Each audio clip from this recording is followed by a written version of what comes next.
Good morning, everyone, and welcome to the City of Alpharetta's Design Review Board workshop meeting. This morning, it's July 17th, 2020. Happy Friday, everyone. Welcome. All right, let's take a few moments this morning to go through our agenda to look at, Pat is happy, to look at our applications that we'll be hearing from during our public hearing at starting at 9 o'clock. Oops.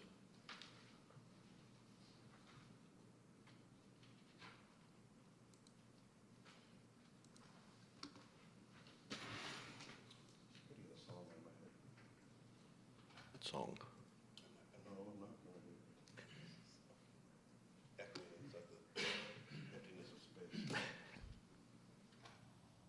What are you talking about? Oh.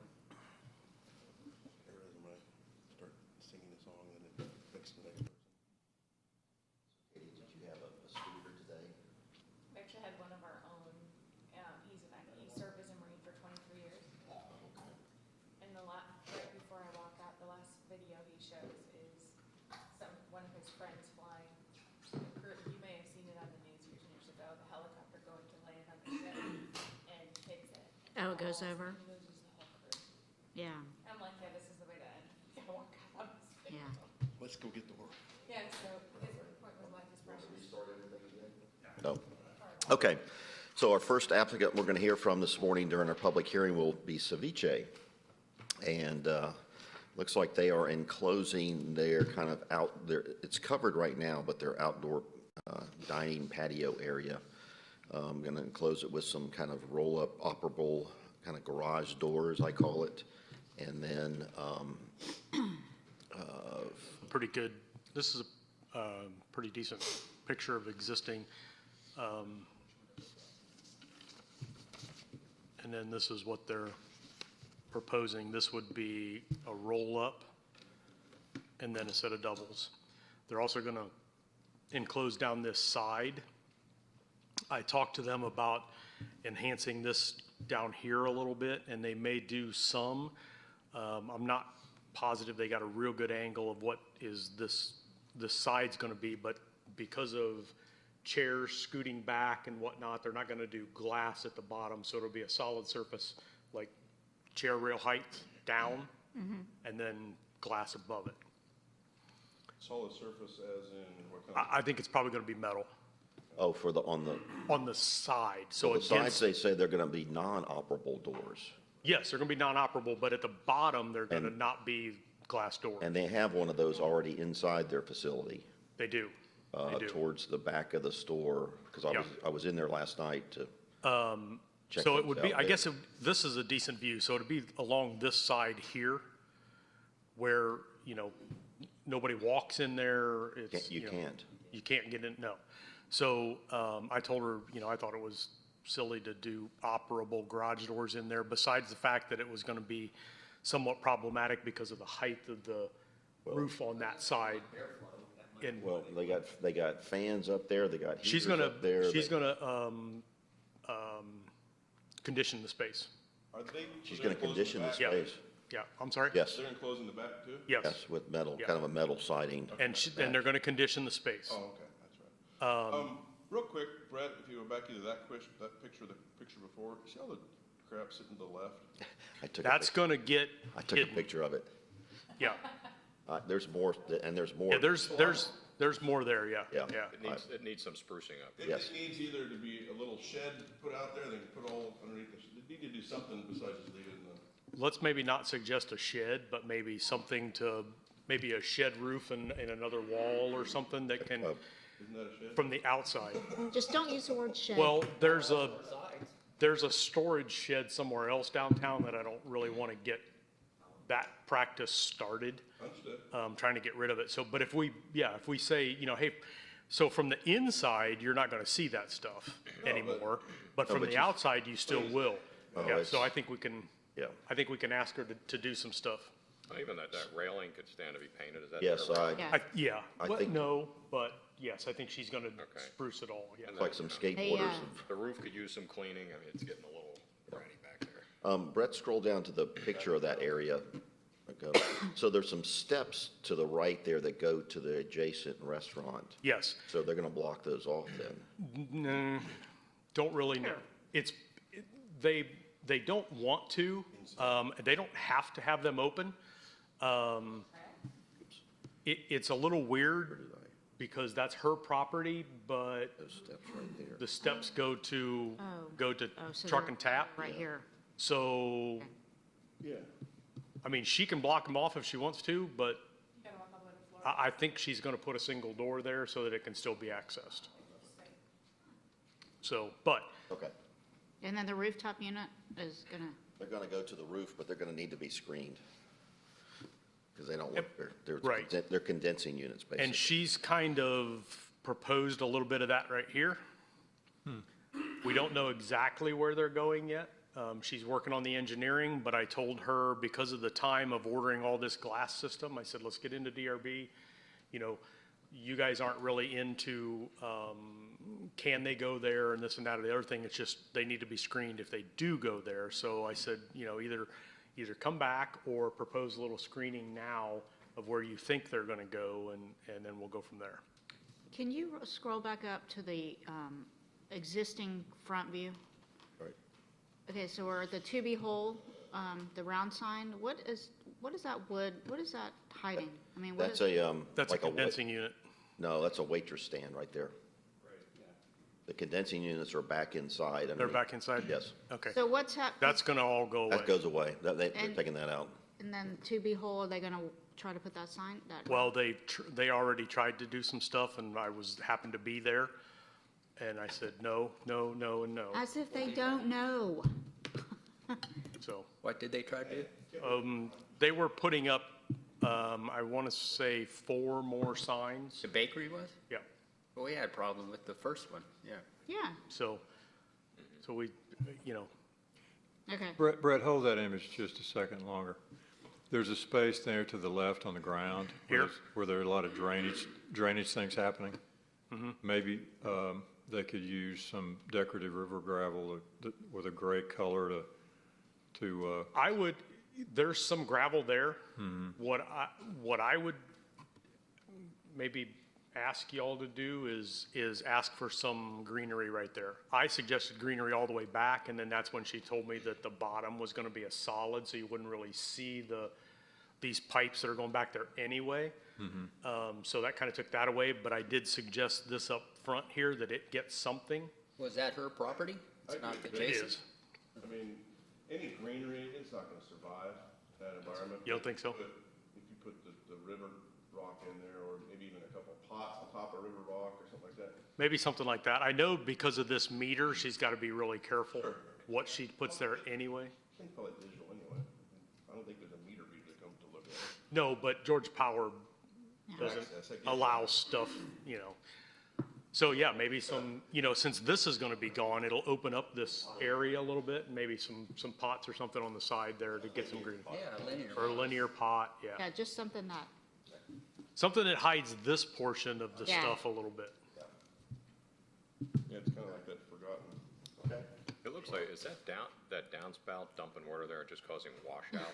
Yeah, so that'll need to, hopefully she would extend that behind whatever, and, you know what I mean? Yeah, I think that's what downspout needs to come around, so it's not washing out all the mud there. There's a lot of water issues right there anyway that come from the neighbor. Yeah, I can see that. yeah. It's a big yard. Yeah, so, that drain inlet should be able to accommodate some pipes coming into it that are hidden under the pavement. Yeah, that's what you would think. Up top? this, I wanna say, is not a storm drain. I think that's no, their, it's a. no, I think it's their, grease trap. Okay. Oh, I think that's the grease trap right there. Well, where's the- So the water runs out here, actually. I think it lays a little bit right here, It looks like a low Yeah. spot, yeah. yeah, that's up high so. with the decorative. Anything else?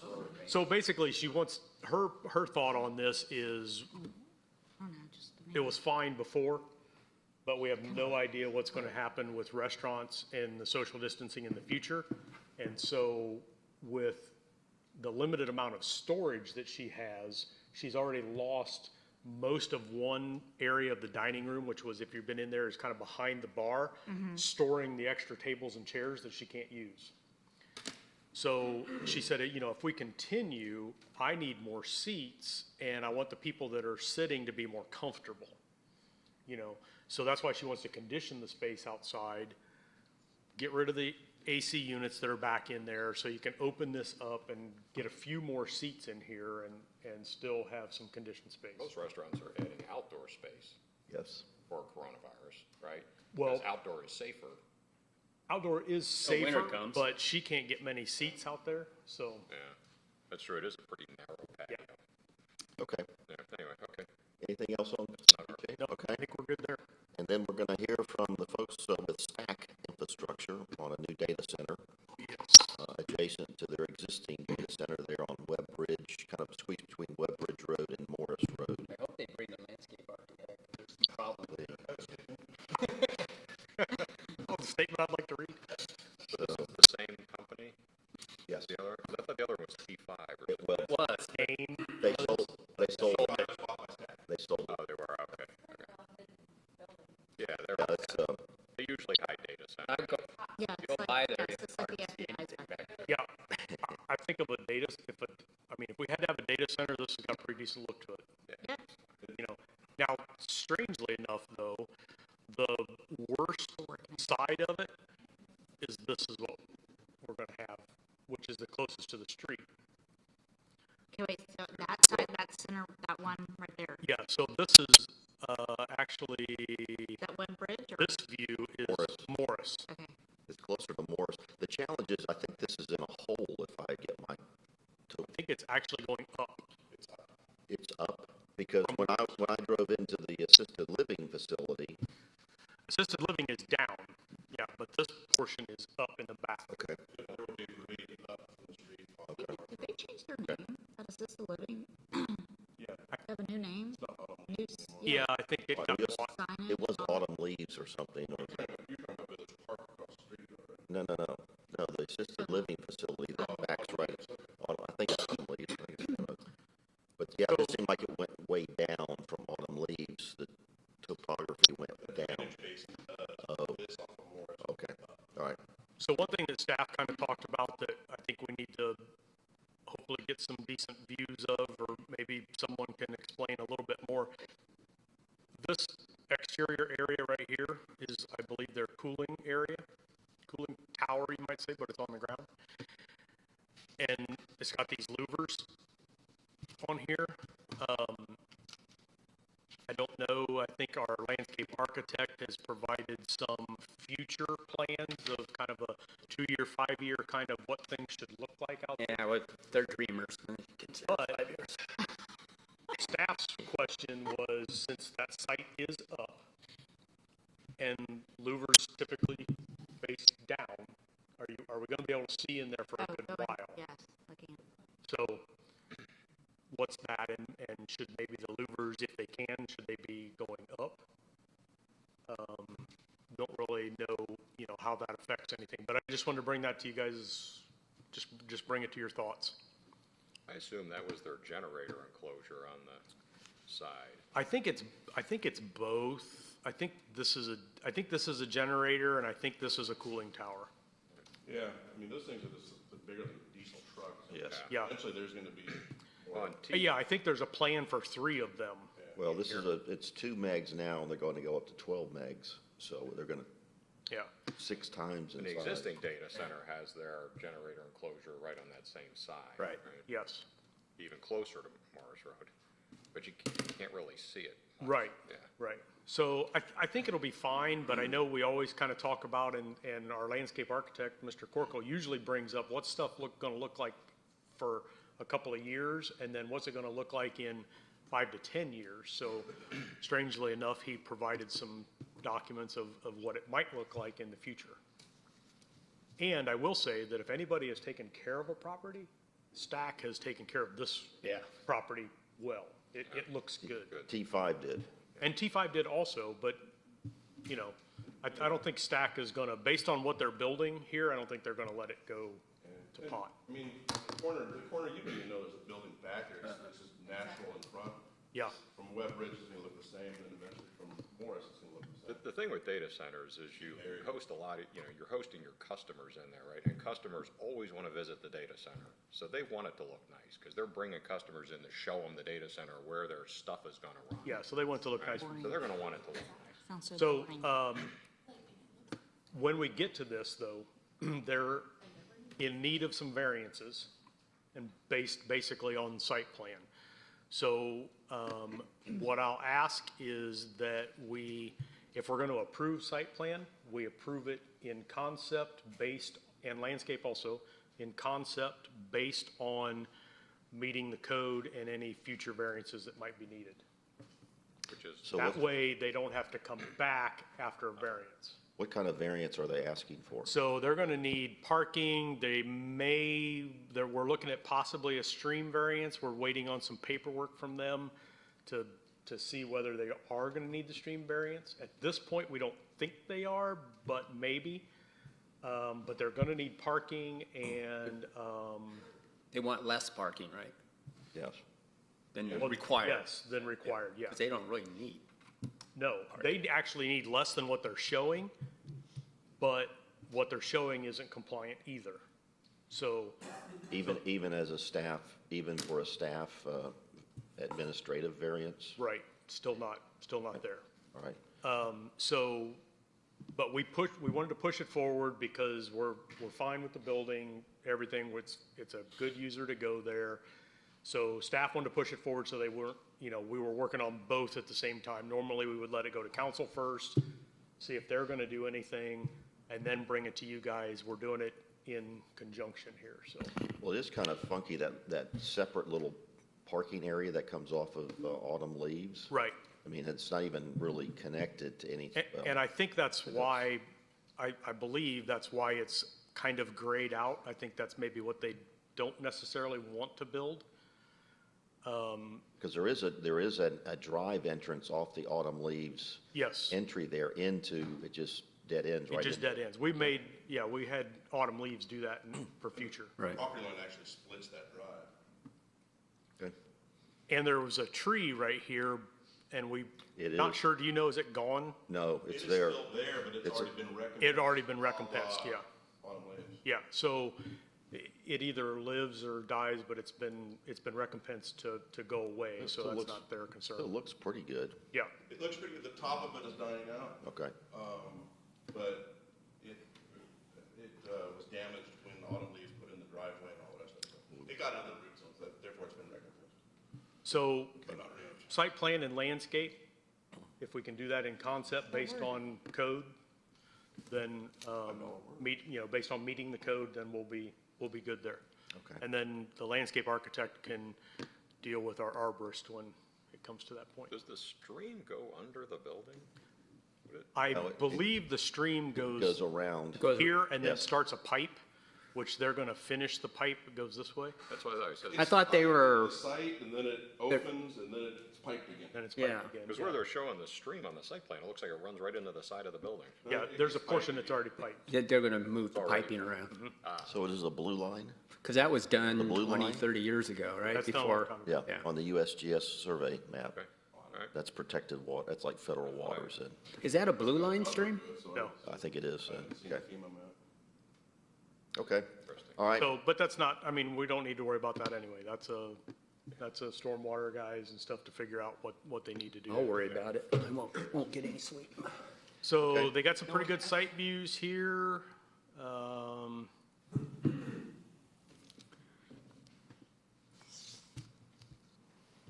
This is that louvered wall we were talking about.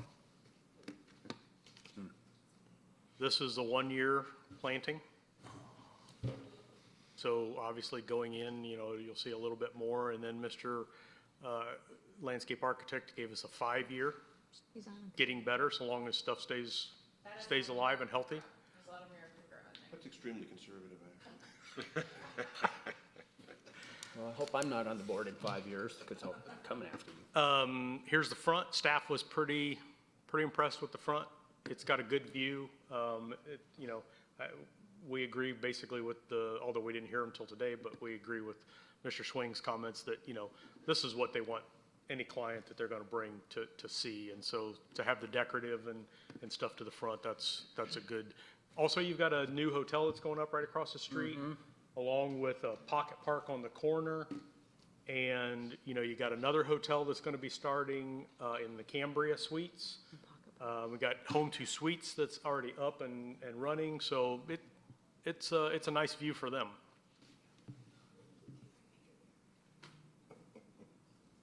Okay, any other questions on Stack? There's a good sightline study, well, there's a sightline study too. in Yes. the Yeah. packet. There's that, okay. Yeah, data center's gotta be, it's hard to hide all that stuff. Yep. Honestly. Okay, next up then is gonna be Smoke Jack. And it looks like they want to add a pair of exterior doors. Yeah, so. restaurant. Why is there? That's all I need some guidance on that, because where? What the heck? That's all we got. The picture only shows one door. Hard to tell. All right, hang on a second. I have more.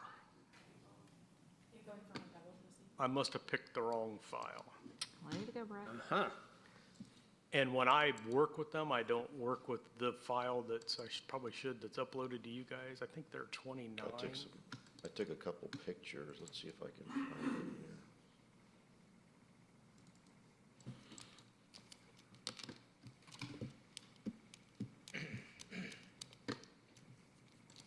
So they're adding a door and changing the existing door to match, is that what it is?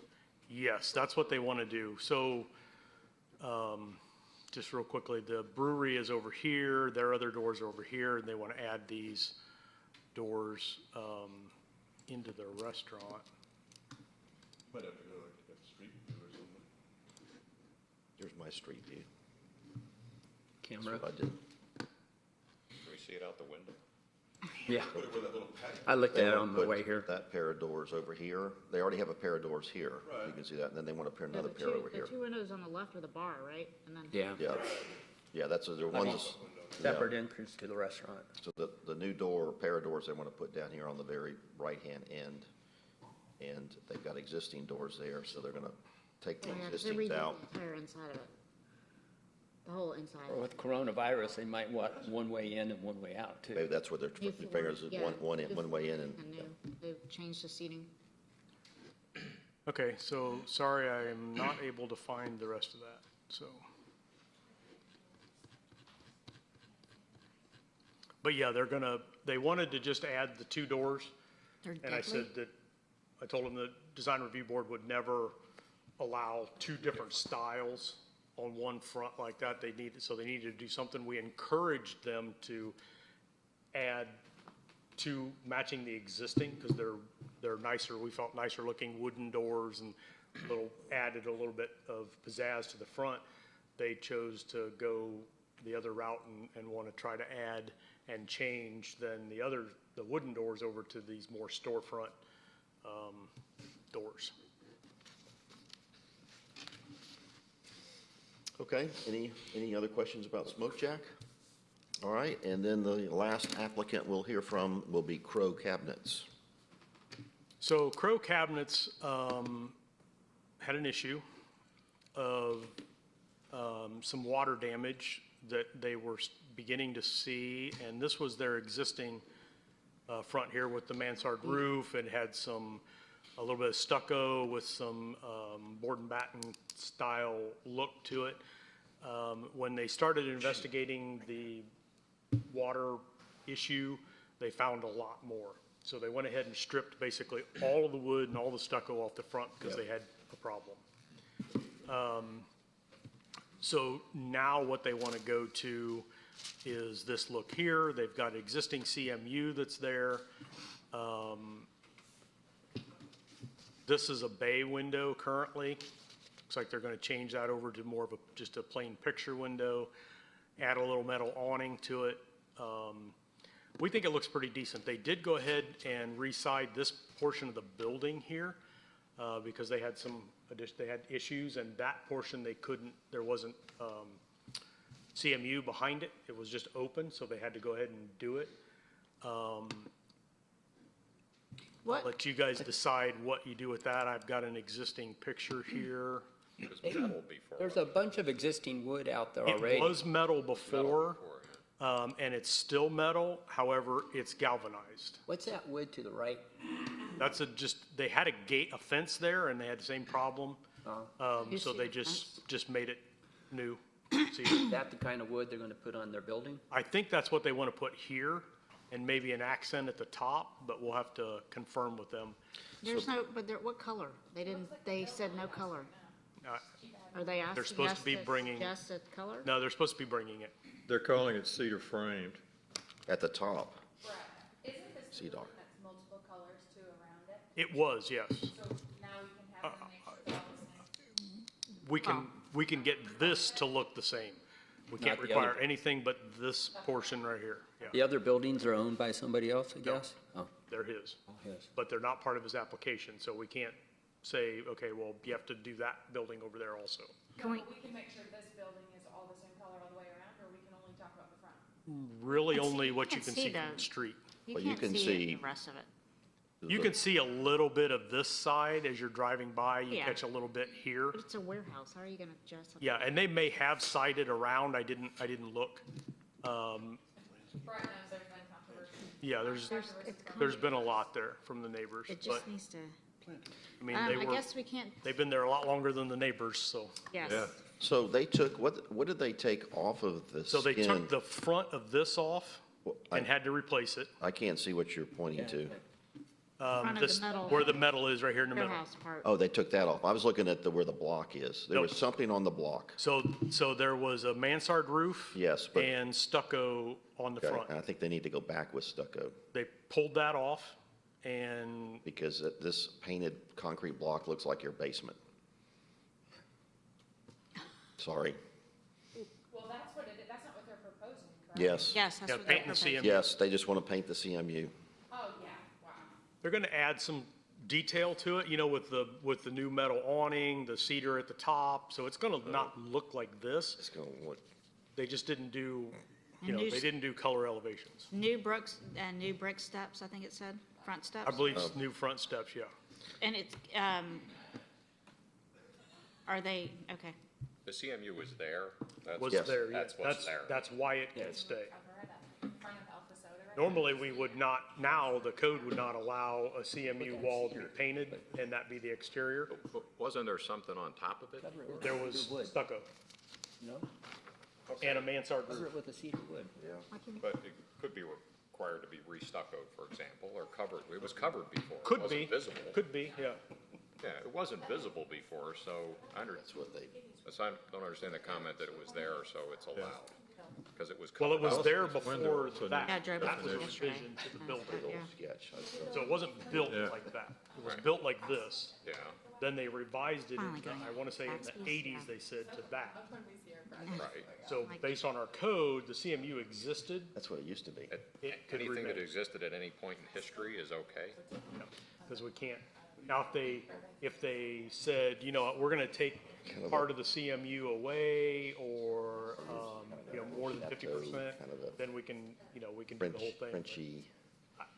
That's our director's, interpretation of the code. I thought initially, I was like, I don't know that we can do CMU because it's not a approved exterior material, but her interpretation is since it was there, Already there, yeah. if y'all approve it, it can be painted and stay. But it wasn't there. It was Wasn't covered there. with Covered. something. Even though it It couldn't was, be it seen. wasn't covered originally. Yes, the CMU was. It was not. When? Built like this and then remodel to get that.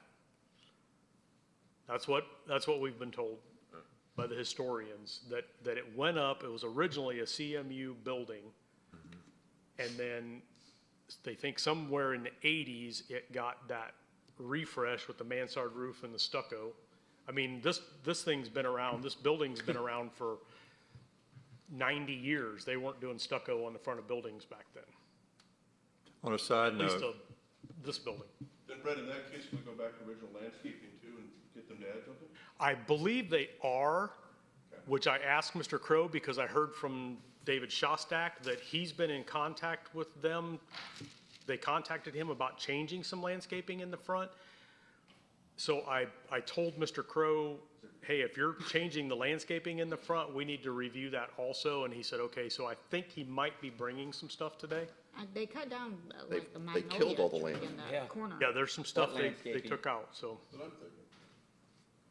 All right, okay. I A guess we quick, can't- quick we note can't- about this company. Interestingly, I was told years ago that they provided most of the furnishings in all of the Spring Hill funeral homes around Atlanta. Yes, So I've if heard you that go to too. That was kind of They've the, been- that was kind of the go-to for everybody.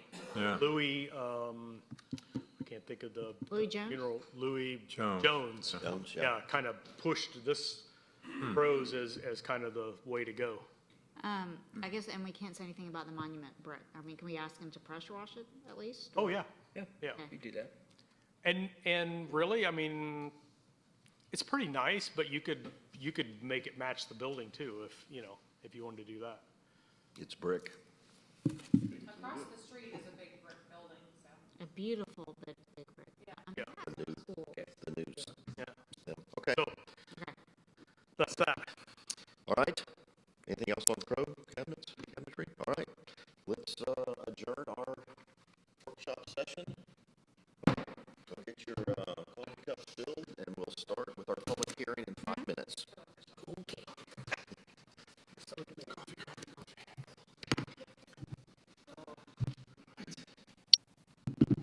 I don't have anything to get.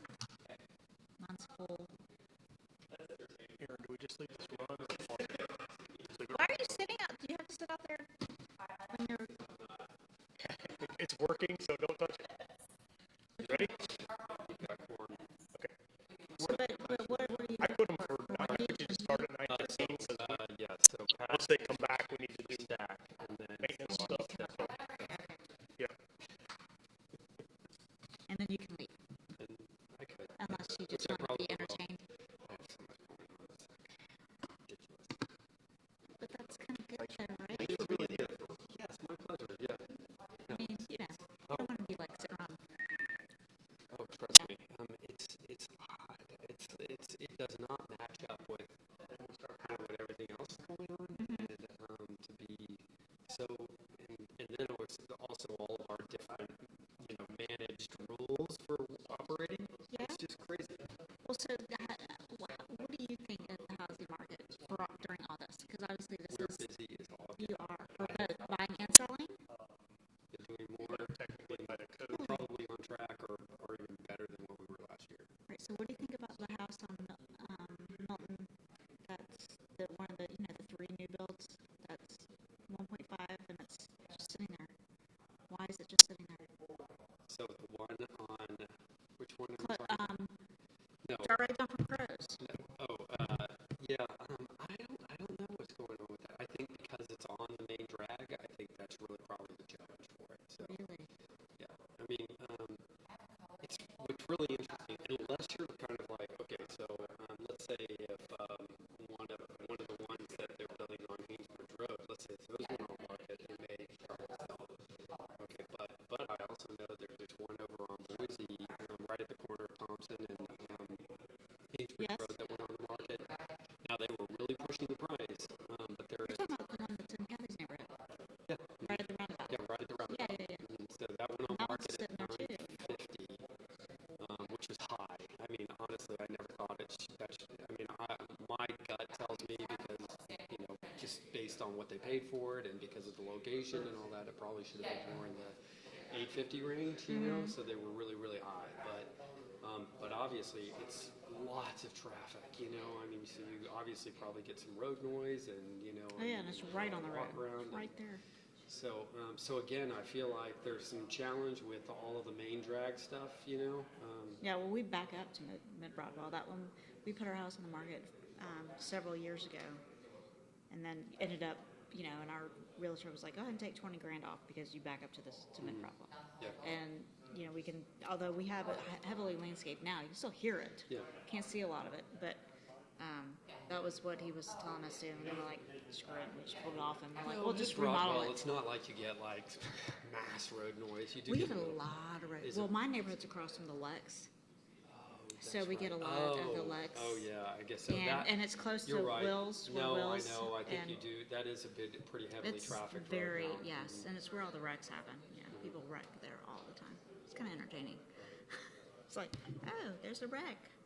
So, Do a neighborhood pool. yeah. I Every mean, time it's- somebody wrecks, drink, kind of thing. That's what we're gonna do.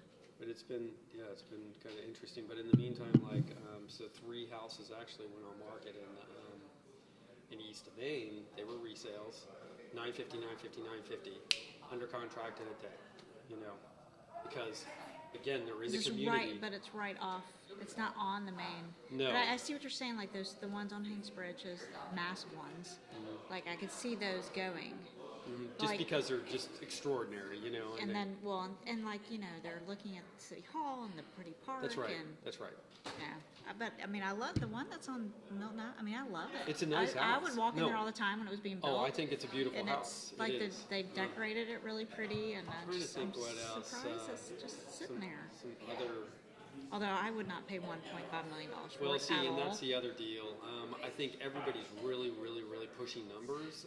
Like there was one that went up on market out in the Garden District, but it was farther out in Andover at $425,000. Yeah, that's where Richard lives in Andover. And so it was like, give me a Well, break. a lot of the ones behind like Alpharetta Elementary, they're now starting to go up for sale, like the original ones, and they're asking a lot for them. A lot. Well, only because, okay, so that little pocket community is, I don't know why it's so extremely desirable, because it's not that super walkable. No. But I think, again, because there are state lots and because you've got this, because there's no drive-through community, it's like, it's one of those communities that you get in there and you live there. Yeah. So I think that's what's really created that little desirability of that community. And obviously, yeah, I mean, they're ripping stuff down left and right. But it's like, who's gonna buy it? Like, spend $450 on a terrace? But they're I doing mean, it I know they are. all I know they're day doing long. it. I know, and I All just day long. I don't get it. Yeah, I was. I mean, So right now, the highest tear down lot price Center in up there on this the district right now is $683. North Main, we thought they were coming back in. That was the corner lot right here at Academy. Haven't been back in yet. Remember now. That's from last month? I know. Yes. Thanks. All right, let's and see. those people all pay cash for it, right? Oh, wait for Richard. Yeah. That's crazy. The other Richard. Yes. How about you?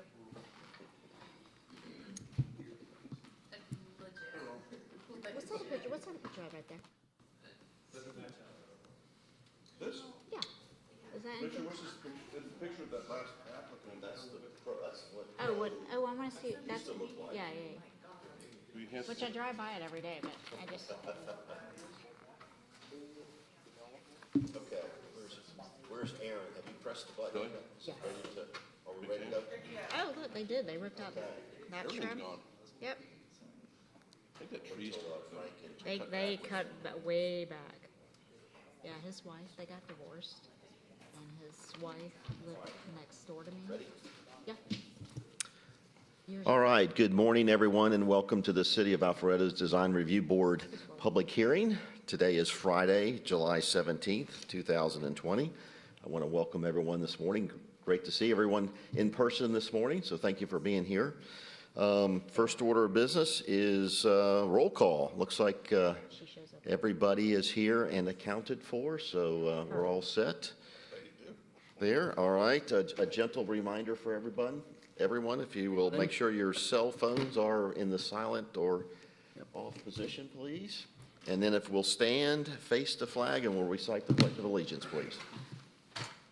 I pledge allegiance to the flag of the United States of America and to the republic for which it stands, one nation, under God, indivisible, with liberty and justice for all.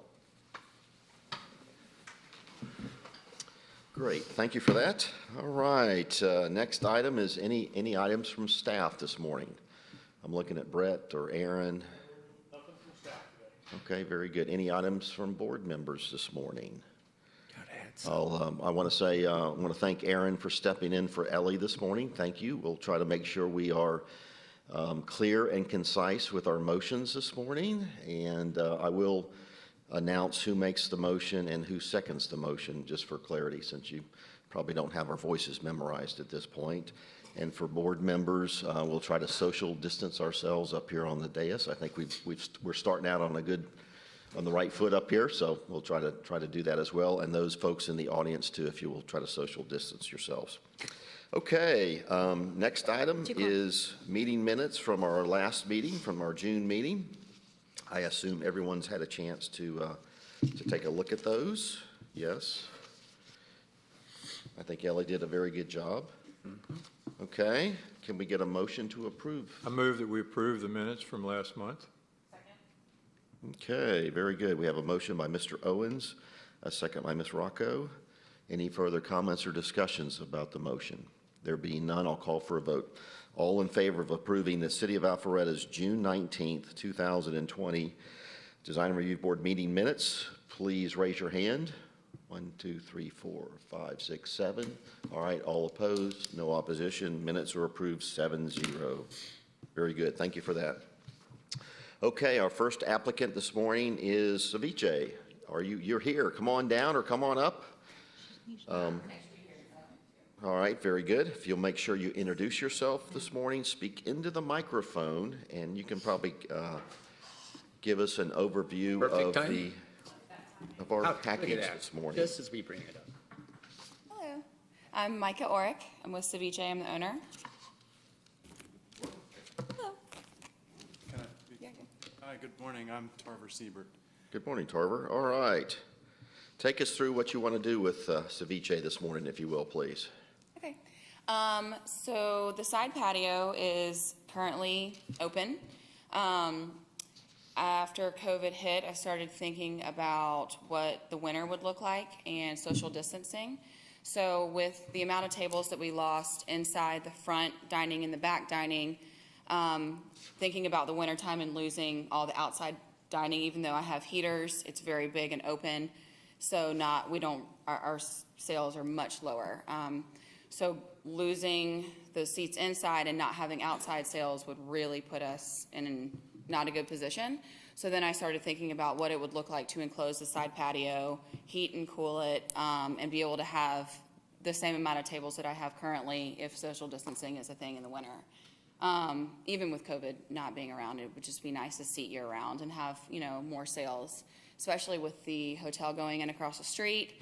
I expect sales to go up, which is great. So I just kind of trying to think ahead. So I had the idea, since we do have a garage door currently in the alleyway that you can open up to look into the back dining, I still want customers to feel like they're sitting outside, not enclose it to make them feel like they're sitting inside. So I thought garage doors would be still feeling like they're outside, a lot of open air, sunlight coming in, natural light. So when I had a garage door company come out, they let me know that to have them all be able to open would not be possible because of the height of the ceiling. So I thought if I just had them fixed where they didn't open, and then the front have one that opened, so when you walk by, it still feels like movement inside, and people are still feel good. And then the back could possibly have a garage door at the bottom of those stairs, or just a set of double doors, but also in the front have a set of double doors when the garage door is closed during the winter. Currently, there are HVAC units that belong to Be Whole, the bakery next door to us that's in the same building. So it's very loud, it's very hot. I've been talking about moving those for a really long time. So I thought now would be a good time. We talked about moving them up on the roof and screening them so you can't really see, even though you can already see all the equipment that's up on the roof currently, from the hood vent to the HVAC that's for Ceviche. So we did talk about moving them in the back. I know with Brett a long time ago. There's a lot of leaves back there for the winter, and it's I just don't want to have any issues with To Be Whole to be able to have any issues with their compressors or anything. I'm just trying to get it up and out and clear. So that's where we're at. Okay, very good. So it looks like color-wise, have you brought some color samples in to show us Yes. what you want to do with the door, either the roll-up doors or the pairs of doors. Sure. And I think we have some- It'll match the garage door that's currently there. Also, the color that's at the bottom of the brick in the front and also the side of the building down in the alley, which is about a teal color, turquoise teal color. The railings going out back, up the stairs are teal, same color. So it just matches our sign colors, our brand, and what's currently there. It'll just be where the doors are. Okay. All right, so Brett has pulled up for us on the overhead, on the screens. This is the front elevation. All right, let's see. I share this one. So that's the existing color already, right?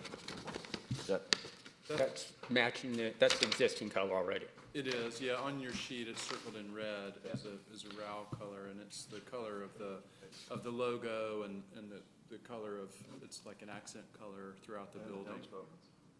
And the swinging doors, the sort of person doors and the garage doors would all be powder coated the same the downspout. aluminum. okay. And it's a typical aluminum. So for instance, the door that we're looking at on the front elevation, is that going to match the door that you already have in your restaurant there that goes from the dining area to the patio? Yes. Okay, It should be the same color. same color, okay. Yes. And I think that's a wooden door that's back there, right? Oh, I'm sorry. I thought you meant the So, garage well, door. The There's- garage, okay. The garage door is metal, or aluminum, that's there currently. Okay. The- And it seems to have a solid panel at the bottom of it. Correct. And we Okay. will have solid panels at the bottom. I know this one shows glass. So that'll be a solid panel at the bottom in lieu of the glass that we're looking at now, okay? Yes, especially along the side of the building, because when chairs are next to it, I don't want customers to hit it and break the glass every time they get up. Okay. So, and it'll be this way on the front too then? The bottom panel will be solid? I Correct. think, okay. All right. Wait, So, looks like it's glass. I know, Yeah, but the rendering, there's a mistake in the rendering. The rendering shows the bottom panel is glass, but it will actually be solid. so then that same theme of the bottom panel along the side, I'm gonna say along the side, that's gonna be a solid panel too? Correct. On there. Okay, so the door on the front that we're looking at now is operable, so that can be opened and closed? Correct. But the ones along the side are not gonna be Correct. operable? That's okay. It's the tallest in the front, and they said that I had enough clearance to be able to open the one in the front. Okay, looks Then like you kinda may s- have to move a fan or two to get, Yes. to let the thing roll up and go back. So, okay, And we're hoping to be able to heat the cool and heat that space as well, so that, right now there are some gas heaters overhead, and so that'll probably get reconfigured a little bit. okay. So we have to put another AC unit in to cool it then? We will. You will, okay. So where the screening would be, where the HVA 2B holes AC units will be moved, we'll just add a third unit. Okay. And that one will go to And the, that's going on the roof too? yes, it'll be, All yes. three of them will go on Yes. the roof then? I guess there's two there now, right? There's That's on two the currently, ground. yeah. Okay, And in this rendering that's on the screen now, you can see there's actually where the cursor is now, there's pretty, there's an air conditioning unit, Yeah. a rooftop package unit up there now that doesn't have a screen around it. We would put it in that general vicinity. We have to work with our structural engineer to find out exactly where we could put it. And then we would put a screen around it, similar to this. so you're gonna try to bundle all those together then, and then, okay, And then put a screen, yeah. all right. And then the back that we're looking at right now is just a continuation of the current building, material and color. When you look at the picture of what it looks like now, where the hill comes down, there's, some trees, there's some rock. It would be too hard to try to put something that's windows or a door. It's not really pretty back there. I'm trying to clean it up and be able to move. There's a CO2 container, and so that way people aren't looking out and looking at Yep. CO2. It's kind of just consolidating the look more. Can you The other paint side. that handrail too? It looks like it's needs a little Yes, updating. yes. Micah, that area at the back has become somewhat of a storage Yeah, unit. yes. Is there anything we can do back there that would allow you a little bit of storage? We understand that, but you're gonna hide it from your customers seated at tables view, but the customers that are coming and going and others. The back. Can we do something back there that, Yeah, well, not only could we also do something back there, but moving those AC units, right now where it's fenced in, the AC units, I don't know if you can kind of see, we do store some stuff back there, but because of the AC units, and the AC you're That's- talking about is just off the picture right over here? underneath the awning, sorry, in the patio where Oh, the in there, fence okay. is, we have been able to store stuff in there, but it broke one of their compressors just because the heat, there was stuff, servers that just throw stuff in there. So with those AC units being gone, I can be able to rearrange either, I want to take that out and add more seats, but I also want to be able to build something that I can have a little bit of storage that's covered as well. Yeah, in we're just there. thinking like this CO2 container and stuff from the outside. Yes. What, can we, Yeah, if we build a privacy fence or something around that, maybe it's the same. I was thinking that the material on the roof would be, a wood, probably a wood-like material, probably be, cementous siding that's painted. And so maybe we could build a little privacy screen enclosure out of that same material on the back to hide the CO2. that would help. I mean, the city understands that you need a little bit, of stuff that you can't keep inside, the CO, the propane, some different things Yeah, that, it's been cleaned up since then. I don't think all When that's bad now, but I hear fence, I think wood. And maintenance isn't exactly the top priority back there, so I think it needs to be something that is cementous or something that's, durable. yeah, that is not wood that you have to stain or you have to replace or anything like that. What if they use corrugated metal? To match the building, Match the building. make it kind of blend away. I think it should match the walls of the building rather than. in the roof. Yeah, I was out there yesterday, and there's like a mop, and there's an upside-down cart, and there's All new orange things every day. cone, Never know what's gonna happen. and there's empty boxes, and yeah, it didn't look very, because I had to park right there, so I was like, ooh. So, yeah, I think if we can conceal some of that stuff, that would make that look a little nicer. And I also had plans to kind of redo the back, but then when I was thinking about all of that is when the second parking deck was talked about being put back there and the city coming in and, kind of working together on that, but I don't know where that's at now. So I didn't want to spend a bunch of money and then have to go backwards and take it all out to redo it. So I don't know where the city is on that right now either. Based on current conditions, I think it's probably a long time down the road, Yeah, but, I would assume. it could come back quickly. We just don't know. But the need's not there yet. I don't know that currently the need is there. I know there's a study that's going on that's evaluating the use of the new deck on a somewhat daily basis, just to evaluate where we're at. But I don't know where that study is. I know pre-March, we were about 70% full most of the time on the new deck. Really? They do, is the study for both decks or just focusing on Mountain Avenue deck? I'm sorry? Is it Focus for both? this deck and that one? We Yeah. were not evaluating this one. We were only evaluating the new one, yeah. Because this one is full, I mean, we know it's full most, Yeah. yeah.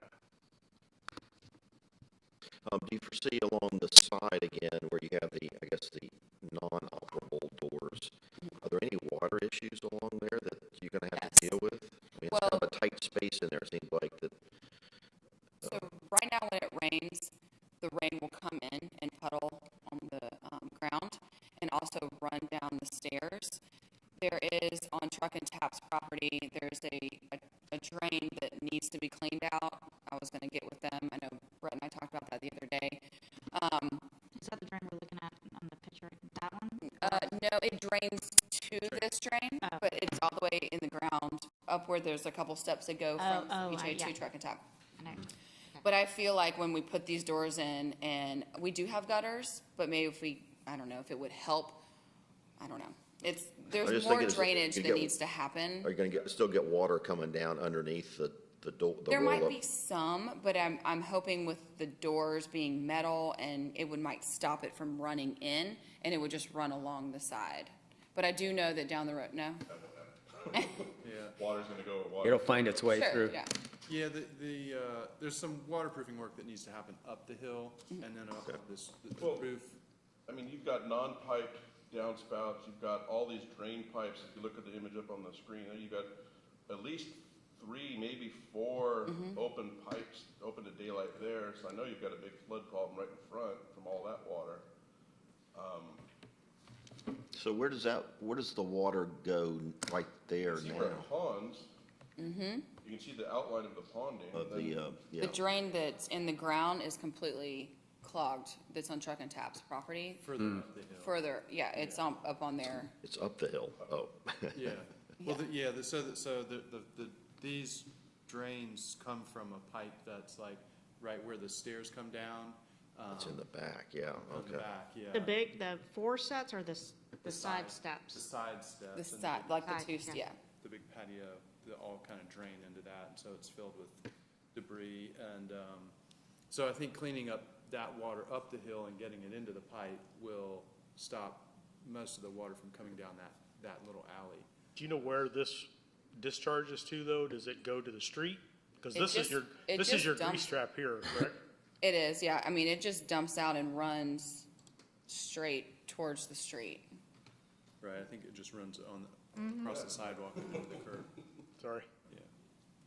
And it also runs from, like, behind Truck and Tap where the other building is. I can't remember who owns that. The people who are doing the hotel. Oh, yeah, Jamie Rogers. Mm-hmm. And I mean, it just starts there and just runs all the way down into Ceviche's patio. So even if we try to spend a lot of money and, put a lot of drains in, it's running from the other properties, which I don't know how to do that. Yeah, and that's where we think just keeping that, there's a trench drain further up the hill, which needs to be cleaned. It needs to, It's just a trench drain? it's a trench drain. 6-inch trench Yeah, drain? it's like 6 inches square. It's pretty small. Those are made to clog. Yeah. Yeah. Unless you clean them every week, every 2 weeks. Right. I mean, that spot right there is, you just need a 12 by 12 or 18 by 18 catch basin to catch all of that water, get it off the surface, and then get it out towards the street. So who would be responsible for that, since it's coming from, it's kind of everybody's water? Y'all gotta get together. Yeah. And get something designed and throw in to get it done. Yeah. I mean, it affects you most, Of course. but. It's kind of hard to say, hey, you're affecting me, Yeah. give me your money to help me figure this out. Water discharge daylight at that spot, y'all gotta get together on that. And I only look at Yeah. stuff from the right of way and what the public sees. Yeah. And that's where I deal with all this, what happens internally is internal. But to me, that is one spot that it's just ugly. And, and I've certainly stepped through that puddle before too. And I have to. I rode my so bike through it. there's probably a couple items we can work with on getting that area cleaned up. If they put like some gravel on that, would that help? Like some decorative? It'd have to be It'll big hide gravel. it, but it's not gonna solve the problem. It won't like maybe slow the water or kind of. Essentially, the person who drains onto you has a large responsibility for that. So it's a matter of communicating some understanding. Okay. So is that waitress area that's going away when you do the front? I'm looking at the picture. The stand, the The waitress. waitress stand, is that Wood- staying or going away? That is actually to be whole. Oh, that's to be whole, okay. Yes. So, and it all, Natural wood right there. yeah, that's on their property. Okay. And it hides the gas, well, I guess right behind it is where the gas meter is. Wow. So Okay. that's staying? Well, Yeah, it's theirs. on their property. I don't know what they plan to do. I know they're always renovating something. Speaking of water problems, you're gonna have the same problem in the back there where you got the steps that come straight down to your pair of double doors there. What are you gonna do with the water that's coming down there now? So that's what, when we met with Darden out there, we talked about at the bottom of the stairs, at some point, putting another trench drain in and connecting it to the other pipes So when it comes down the stairs, it all kind of runs into the same drain. It's like, it just kind of funnels right into your patio right now. I mean, so- right now, it could be a river when it rains, because there is no stopping it at all, even with no doors. So I'm assuming and hoping that it'll at least deter a little bit of it, where it's not just a flood in there. Oh, sorry. And then the first step is kind of enclosing everything, and then being able to help the drainage after that too. Yeah, so we talked about doing a trench drain down at the bottom of those stairs, because I think that rain just comes down the stairs. And then having another drain, because at that point, you're lower than those pipes that we were just looking at. And so it would need to be a drain that's inside. There's a little retaining wall. It's about, Bottom elevation where the landing is before you enter the building, is it possible to excavate that concrete out, drop it a quarter inch or whatever, and then put your drain in, so you at least have that lip going into the building, you've got the trench drain in front of it? yeah, It looks like it's the same elevation on the photos now, it's just brick. right, Yeah, it's brick. Like take Create the some first sort row of of a brick landing to out. the bottom, put your trench drain in, and then you've got at least that lip as you go in. You have to put a lip at the bottom of the door anyway, right? right, yeah. Yeah, that would be a good way to do it, would be Yeah. to, Where the But- brick is? yeah, basically Yeah. drop this level down and put a catch basin or something Yeah, oh, there. yeah, yeah. Maybe threshold where the door is. And then the threshold's up a little higher. Yeah, you need to, It's still Little gonna bit. be a quarter inch, Yep. you can't trip or fall there, but put your trench in front of that and try to get the stuff piped out of there, and then at the other end where it daylights, you gotta control where that happens too. Right. It's a tough study, for sure. speaking of that, are you gonna be able to put a pair of double doors in there that will swing out, because you're exiting, so they swing out? Will you have enough landing room as they swing out I think we- before you hit the stairs? We, You- I think that the doors will have to be under that existing roof. You can kind of see where the roof comes across and the column comes down. Right. I think those doors will have to be set back a little okay. bit, so that they, which will be kind of nice too. You can get out of the rain before you open the door. Okay, makes sense. They're also working, we spoke with the fire marshals out there, and they're also working, that's not gonna be an emergency exit. Oh, it's not? The occupancy for underneath there will fit the front, so they really could do the doors either way. But they've got an exit door coming out of their They have an exit door coming out of there, but it's close enough to the front that it can come out there and go to the front. Okay, But I think just for convenience, a lot of people park back here, and you want to be able to get in there. Right. So, in order to have room when you come down the stairs and people are Yep. behind you. Yeah, you have to kinda- have isn't that 3 feet at the bottom of the steps? Yeah, you're supposed to have, the landing down there, yep. well, it's not handy, that's really not your handicap accessible, but you want a fair amount of, even if you got an umbrella or something, you're trying to Well, no, I think close 3 up. feet is standard, right? Yeah, I think you gotta have a, It's 42 inches, it's like 3.5 at feet. the, Based on the drawing, it looks like there's a bit of a. Okay, just making sure. Something, yep. All right. So we've got, you got the pairs of doors on either end. We've got the operable roll-up door, the non-operable roll-up doors, the siding on the back, screening the rooftop units, cleaning up the back. And real quick, just on that front elevation right there, you just scroll through, Brett. And the bottom, I mean, this, it's not an operable roll-up, or is it operable? It That is. is. Okay, never mind then. That one, that's operable, that door is. I got no comment. Looking at that image right there, to the left of your new proposed colored door, where does the property line fall? It actually goes into, doesn't it? into the building, Into the building. into Truck and Tap's building. Okay, Really? because that used But to it be, was built that that way used to be a years ago. dedicated street, wasn't it? Yeah, I thought. or an I don't think alley- it was dedicated, I or think an it was alleyway. just kind of a spoken thing that we were gonna leave access. And Micah's aware that may have existed. We're gonna try to find it, but I think if that's open anyway, even if it's doors, you can pass through, which you can do now. I think the city will be fine with it. And there's 2 more pass-throughs that have been created, one on the side of Truck and Tap, which Yeah. wasn't there before. And if you haven't been on that side of Truck and Tap, closest to the, I think it's 20 Milton Avenue building, that just got redone. There was a concrete pad that was like 2.5 feet high that was put in there by mistake. Loosely term mistake.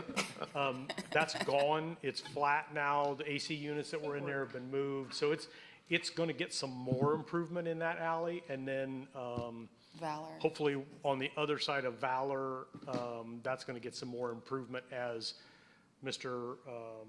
Rothman does the front of 10 Roswell Street building. So. Okay. So Any- just, I mean, I think you really gotta think through this drainage thing as much as possible, because right now, any water that comes down can go somewhere. Once you put barriers there with the doors, where does it go? You know, we talked about the bottom of the stairs, but even on the side of the building, you said you got water running through there now, so it goes onto the patio. Now you got a solid door that goes down to the ground. Where does that water go? You're gonna wanna come under the doors, I guess. Sure, and it does now, so working with Truck and Tap, trying to get their drain cleaned out, and then adding at the bottom, just to start, and then seeing what we can do with communicating with the other business owners. Wondering if you even need some kind of drainage on the side. Mm-hmm. You know, Yeah. between where you're gonna put your new doors and the other building, something in there so that water. Just run a drain all the you way get a hard down. drain, I'm sure it goes Yeah. over the gutters, right? And then so you get a hard Yeah. drain and it goes over the gutters and you got dropping, where does it go? It's not gonna have anywhere to go. Yeah, I think when we think about the drain at the bottom of the stairs, It's gotta go over to the side and it's gonna down. go over to that side, and then we'll need to come down this alley and come down right here on the left of these doors. Are the doors coming, Yeah. what's the construction at the bottom where the door comes down and meets the ground? Brick, pavers. On the existing brick pavers? And, I mean, if we had to, we could build a little curb, like a little 2-inch curb for that door to. But only on the front. The sides aren't operable. Hey, I'm talking about the sides. Yeah, The sides are solid. Yeah, but it hits the pavers. It hits the pavers. spot Yeah, that it's pavers. Put in that threshold. That's what I'm wondering, if you had Yeah. something there so that Still set doors doors, aren't you only got a sitting right on the ground, you know? Operable, I mean, nobody's. Because I would think if they're sitting right on the ground, they're gonna corrode over Yes. time, right? Yeah. If you get them up off the ground, so not it's sitting in that, Figure out. whatever runoff you have. you're Yeah, gonna maybe a last small concrete curb. Yeah, Yeah. exactly. The bottom. Get them up off the ground. so And then that would give you the room beside there to do some drainage. You know, even if you couldn't get low. Yeah, we could do set them on a little, like a 4-inch curb with some waterproofing on there. Now, those side doors are solid, right? They're not movable or Correct. anything? They're not movable. So you gotta think even down the line, if those are drains, sometimes they're gonna have to be cleaned out. Yeah. Do you have And you enough could room? fit. Do you have enough room? Yeah, a Yes. person can fit down You could, Okay. but with the blower, yeah. Well, then, there's a few other people here that aren't getting close, okay? so the blue color that you have on the doors, it's on the sign. You've got some of that on the sign. Where else is that color? It's Here, in, I've got a couple other, on the so you can see it under here. the garage door that's currently Garage right door. there. The And then front of the brick, Front, It's out there. inside. But from the it's outside. everywhere. From the outside, you see it here, you see it on the sign and the railings. I'm just looking at the front view, and it just feels like it's gonna be this big splotch of blue that just seems to be standing out there all by itself, and not really tying into, seeing it. I could put some planters out there that are blue. I like it as an accent color. It just feels like it just feels like too much of that blue with not tying into anything else on the front. I think the issue though is, the problem is there are other doors on the other side of the bakery, so there's no continuity. There's through no it. continuity. In the middle. Right. But their front door that exists now and then this Well, door. but everybody knows that ceviches, they know that area is ceviches. Yeah, but I'm just So, saying. I mean, they wouldn't be like, why is this randomly blue? What if the Ceviches. garage door, so I don't know if you can see my thing, what if the garage door railings and track and these doors are that color, but yet you leave the structure black? Yeah, that's what I'm saying, not the garage door, just these doors? Or even if it was a combination of, white and the blue or something, where the blue was a trim as opposed to solid blue. Looking at the picture, it just feels like it's gonna be just this big block of blue, I think it'll as be, opposed to an accent color. I think it'll be less. Front of ceviche. I think this just makes it worse. Do you think the garage door will be up most of the time or down most of the I time? hope up most of the time, because I want people to feel like they're sitting outside. since that's the only one that can open. Just depends on the season. Is that color gonna be along the side? So, Any of that, or that's all gonna be the same color as the building? The doors on the side, they'll all be the same blue. Blue? So there'll be a lot of blue. You can't see it where Truck and Tap's building is if you're yeah, it's pretty No, good. in the back or in the front. Right. It's just the two panels that where you can walk up to Truck and Tap, you would be able to see it. And then that small corner, then the rest of the building will be the metal of the color of the building now. And the muntins or the solid part of the garage doors are pretty narrow. It's like, you know, three what I'm inches thinking. wide. So that actually is the metal blue, or you're painting it? The They're me- painting it blue. The metal is The blue. metal's actually Yeah, blue. well, it'll be painted. You can see but blue it's- on the side It's in the painted in a existing factory building. with an electronic process. It's a You know that blue back there? sturdy paint. It's a 20-year paint. I mean, one day when I have To Be Whole as well, then I'll make the whole thing blue too. Matches the other one. They have a lot of blue on the bottom. There is a lot Another of blue on the thought. bottom of the existing. Inside the patio there is, I know Yeah. that. Yeah, inside the patio. And it's not like the bright blue that's in the Yeah. drawing. It's The drawings make it look yeah, more, it makes it look like it's, So I thought the existing door was blue, but it's wooden with Yes. blue stripe. yeah, the blue stripe on the bottom, half of the wall. If you wanted to even have more fun with that large mass of your blue color, you could take the accent colors you have in your Ceviche logo and put a little filigree with some of those colors as a trim on that panel of blue to bring it even more life, so that it's more lively beyond being functional. Yeah, the logo has some of the sort of an orange color. I know it's probably hard to see from where you are, but you can see the letters and stuff are orange, and there's a darker blue in the words. So, I mean, we could probably have a sign paint or hand paint something It'd be fun. around those. Even like the logo Around or the logo, as the yeah. sign. Wait, I already have one on it'd that. be a sign It'd though. have to go that way though. She's got a cactus now. They don't need to be watered. So the pair of doors on the front aren't really your active entrance into your restaurant, right? This is the front door. Over here to the right, yes. It is, yes. The pair of doors that you're with, along with the garage door on the left-hand side, that's not gonna be your restaurant entrance. It will not be, no, just to get into the, That's just an exit only, basically. well, an entrance to get into the side patio or exit. And then the servers go in that way and also through the back Okay. door.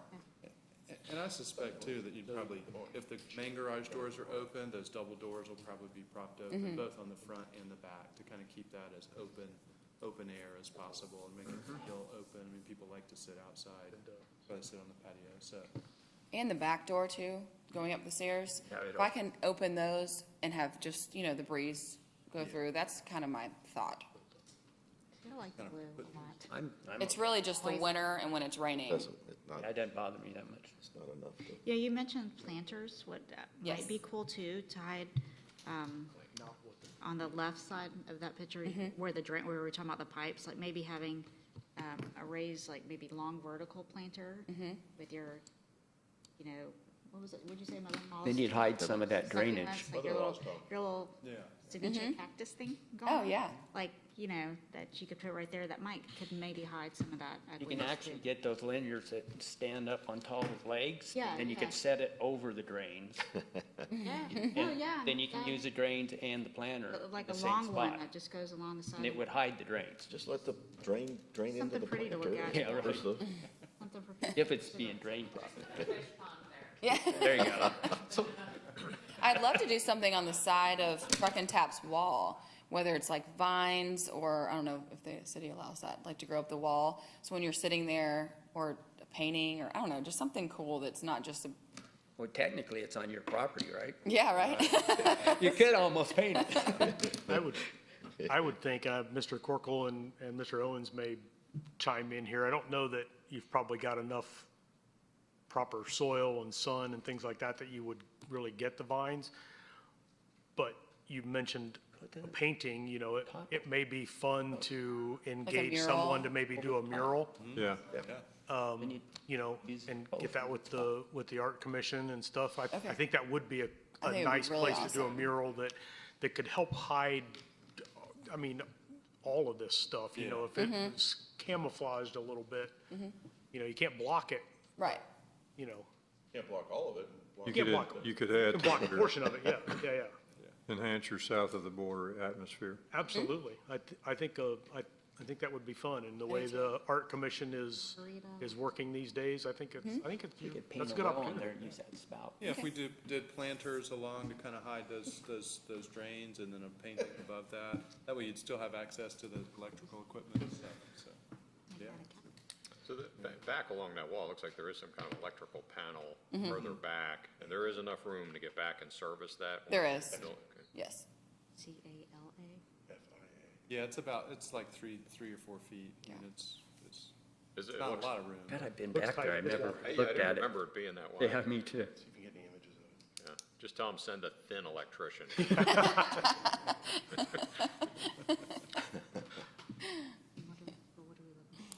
Okay, any other questions for the applicant this morning? All right, does somebody want to craft a clear and concise motion that Aaron can? I did them all last month. Oh, sure, yeah. Yeah, he's pulling you weren't here last month. Card. All right, Mr. Chairman, regarding DRB 200028, Ceviche. Motion to approve the application as submitted with the following conditions and clarifications. The applicant will paint the handrail coming down the stairs and clean up the storage in the back. The board would be amenable to building an enclosure for that storage out of some low-maintenance material. Final design to be approved by staff. Applicant will put a drain at the bottom of the stairs and consider the drainage along the side. Applicant will put a planter along the wall of the adjacent property in the front to hide the drain pipes.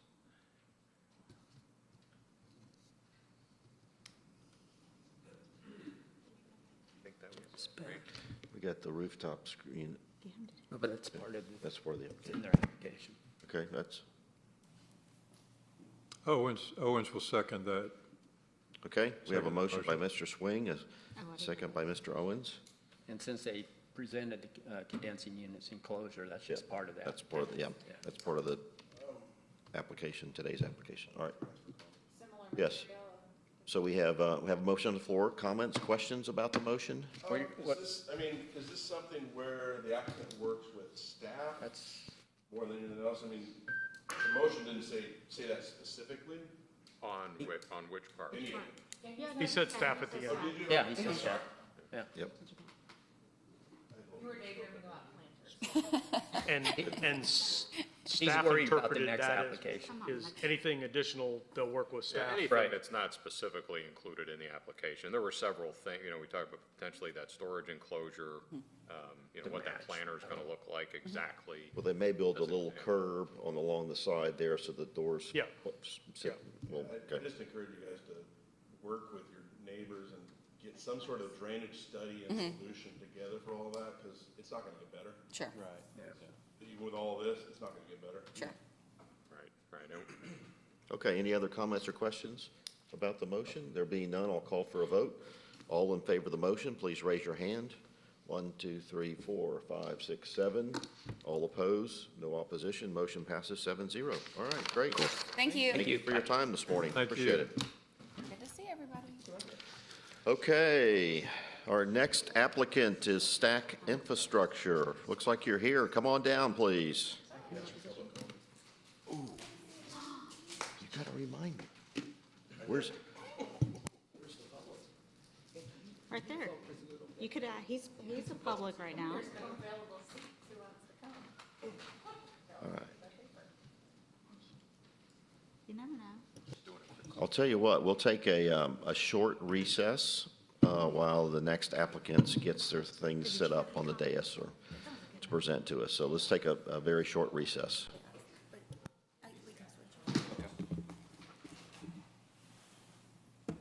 Chris, when you get properly closed. You first. Come up. Okay. I get to change rules. put on a different hat? You got to stay up here. You have to recuse yourself officially.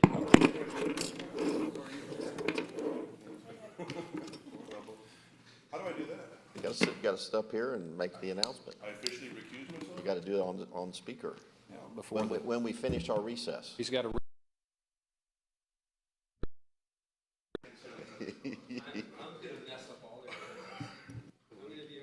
Licking everything?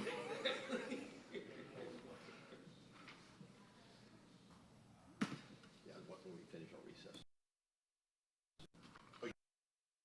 Yes. Yes. Okay. So what I've Who do I ask? You? You're going on a power trip on me? No, just ask the board. You're good. My dog was coughing on, What I've got is just a quick little. I might be. Your dog was? You know what? I'll take dog germs these days Quick over. little intro, You know what I mean? have an overview. What is going on? My dog, my dog was coughing I last dumped the night. PDF into a slide deck. Coffee or like Coughing. a bone? Coughing. So I've got full screen PDF. Coughing. So, You ever seen Christmas Vacation? Delay. I'm sure you've seen Christmas Vacation. He's under the table. Oh, no, he's packing up a bone. Oh, there it is. You got it that's up. what it sounded like. So I was at the vet this morning at 7 o'clock. And of course, so this is the third time in a month that I bring my dog up to the vet. And of course, she's perfectly fine when we get to the Right, vet. of course. Okay, so I've spent like $600. He shows up there, life is good. He's like, I can't find anything, no coffee, nothing, and I'm like, look, I did not sleep one You need wink. to like film it or something. Maybe it's like me. Sometimes in the middle of the night, I can do a dry hack in my throat. Like 3 in the morning, I'm done. I have to sit up, and then I'm awake, and I have to go downstairs. I have to read for like an hour and a half, and go back. Like once a month this happened. Yeah, how old is she? She's like in the 8 55 years. range? Eight. Oh, she's older than 55. And then, so what was it, it was last week or the week before, legs, holding her leg up. Yeah, so something out, and I'm checking it out, can't find anything, I don't know what the deal is. Finally, after 3 or 4 days, I bring her to the vet, perfectly fine. Of course. Okay, gets back home again, turning around on 3 legs again. I'm like, Reese, over it, okay? She's punking. Exactly. We might take it to the gun. Okay, so what I call that is, how, every once in a while our car just decides that, we haven't given it enough attention, so it wants a cash infusion, so I think my dog wants some cash I guess I infusion. can't, I should walk to that end because I'm not technically social More distancing. trees, please. Stay in your spot. I need to get Stay there. Don't turn around yet till I get by. Katie, did you get in trouble? too. Katie, face If the you wall. violate the 6-foot space, you gotta turn your back. Interesting. You need to, That towel was so I've wet. been told to do something else. That's interesting. That's going to be crazy. P's and Q's over there. pretty soon people can start. I was down there and I was told. I don't think we need 2 of these, do we? but you can vote. I have to ask for permission. Oh, and then, I have to ask. to do, so we, How are you? maybe excused from the dinner table. I'd come shake your hand, but we're not doing that anymore right now. We can wave. You got everything stacked correctly over there? Everything is stacked. All right. All right, let's end our recess and get going with our next applicant this morning. And so we have the folks from Stack Infrastructure here this morning. Good morning, welcome, and if you'll introduce yourselves and then give us an overview of what we have in our package, please. Good morning. Mr. Corkle? I would like to recuse myself from this portion of the hearing. You got to go in the timeout You are room, though. excused. Thank you. All right, Good job. so Mr. LeCain will join us then. All right, very good. Thank you for that, Pat. So the alternate's earning his money today. Well, I know. well, when you think about it, he's really earning this money because it's only for one application. That's all right. Glad you're here, Tom. All right. Great. Right. Good morning. My name's Chris Owens, and I'm here today to represent Stack Infrastructure in a new data center project application. I have with me Alejandra Rodriguez. She is with Corgan Architects. They are the architects of record for the project. And if you've never met him before, Pat Corkle, the project landscape architect. Pardon me. And I'm not sure if my screen is showing up on your screens or not. So far. It looks like it is. But, you know, our goals today obviously is to introduce you to us and to the facility, to the project, show you some design elements for the project, have some Q&A, and the ultimate goal would be to walk away today with your approval of the project. If you're familiar with Webbridge Road and Morris Road, there is what used to be known as the T5 Data Center at the corner. You'll see that's the large white roof on this map. T5 sold that data center to Stack. Stack is now the owner of that existing data center. They have bought the vacant lot next door between the data center and the memory care project on the corner of North Point Parkway. As you can see in the parcel map, about a 6-acre site. This is the last parcel in this portion of Preston Ridge development, and I can see why it's the last parcel. Yeah, no kidding. It is a challenging site, to say the least. We've got streams, wetlands, environmental issues with those. We also have old fill material that was placed on this property as other sites around were being developed. And we've got some utilities to relocate through the property to make room for the project. But Stack is up for the challenge, and Alejandra has helped develop a project that fits that site and also respects those environmental concerns. So we've got some perspectives, some renderings as well, and some site plans, and I'll let Alejandra walk you through the actual elevations and the materials that she's planning on using for the project. I'll tell you what, Chris, why don't you, just so you can get us oriented, well, let's go to the site plan first. Absolutely. Just so we get kind of oriented on the site and everything, and then we can go to the exterior elevations. Happy to do that. Good, okay. Yes, this property actually has frontage on Webbridge Road and Morris Road. So it's a through property. There is a stream in the front that basically takes up what you would consider the front yard on Webbridge Road. That is a state waters, so we have to respect that with city, state buffers. And so you'll see a green swath in the front along Webbridge Road here that is that stream that we're protecting. Currently, it is piped under what is the building pad. From a civil perspective, we'll route those pipes around, and we've had that conversation with city staff from a regulatory standpoint. We've been able to determine that's possible. What you are seeing here is what we would consider the worst-case parking scenario. We see some parking in the southeast corner of the site that Stack would rather not build, and we would rather not see them disturb that portion of the site. It's elevated from the remainder of the site, as well as so we can't connect it with vehicle traffic. It would provide parking from a code standpoint, not from a usefulness standpoint to the operator and to their tenants. So what we are doing is we're preparing a parking reduction variance to go before, likely for the quantity of parking we're asking for, it'll be a city council hearing, to not have to build that satellite parking lot that you see on this portion of the plans.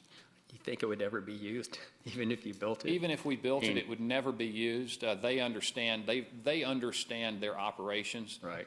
You know, majority of folks in a data center like this are going to be maintenance technicians and mechanical, electrical contractors keeping the system running. It's not an office building. There is office space, but it's not a traditional office building. So no, they don't believe that they would use those parking spaces even if they were built. Chris, where does that stream go once it hits Webbridge? Isn't it higher on the other It side of actually Webbridge? flows northwest, Roger. So it comes out from under Webbridge onto this site and then leaves under Morris Road and goes into a pipe network that ultimately flows under Georgia 400 and joins the stream. Mostly piped anyway. What's that? Mostly piped anyway, that stream. It's all piped. We had that discussion with our ecologist. An ecologist, he used a highly technical term and said if we were to apply for piping it, it would be a mercy killing, is what he called it. He said it's really not of any huge value. It is providing some buffer, some tree buffer. That's about the best of my environmental value that stream provides right now. It's been piped, you know, above us. Yeah. It's fully piped below us until it gets to the stream that feeds out from behind Avalon, believe it or not. Wow.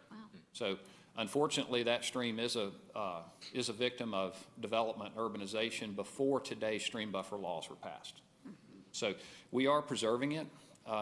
It really benefits the project in two ways. Data centers really don't want to be seen.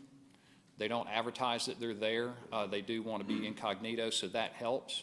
And it also helps from a green space, open space standpoint and sort of supports that parking variance reduction request And again, like we said, that portion in the southeast corner is really not beneficial for parking even if we built it. So we are leaving that.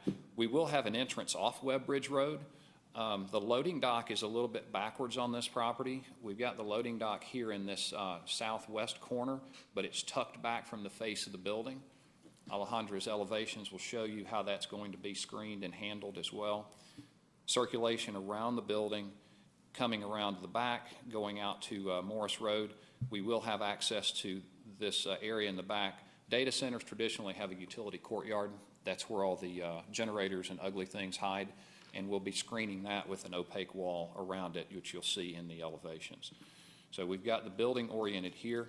This is, again, because of site constraints, it's a two-story building. I don't know if you noticed that in the elevations. That's, at least in this marketplace, that's unusual for a data center. They would prefer to all be on one level, but because of the site constraints, they've had to go to a two-story option. Typically, two-story data centers are only built in more dense urban environments where they just don't have the room. We don't have the room, although we're not a dense urban environment. So that gives you an orientation of the building itself and to the site. And So then we get Chris, into some questions for Chris about the site plan. So the primary entrance, going back to the site plan, is it off of Webb or is it off of Morris? Or the front door entrance is Webb Bridge Road. Okay, Okay. all right. We've designed this such that deliveries could enter either, and so that they could enter off Morris, circulate around back into the loading dock and leave Webb Bridge. There is enough room for if a truck were not to follow directions and come in off Webb Bridge, they could get into that loading dock. The loading pattern would be, or the delivery pattern would be Morris Road, back up to the loading dock and leave via Webb Bridge. The staffing and personnel entrance would be Webb Bridge, come up and park and enter the office on the front facing Webb Bridge and leave that way. Okay, very good. I'm sorry, go ahead. Is the existing stack data center, is it going to be connected to this one vehicular-wise, or? Yes, Yes? we are going to, and I apologize, this rendering doesn't show it as clearly as it could. We are providing a vehicle and pedestrian connection right through here Okay, that would connect. It is drawn, it's just not rendered in color. There is a connection here to the existing facility. There'll be a gate. These data centers host more than one tenant, so multi-tenant buildings. So they are making a provision such that if they were to lease this second building to one tenant, they could provide the security that a single tenant user would expect. A multi-tenant building, they'll have staff going back and forth, and that's what they're planning on. okay, very good.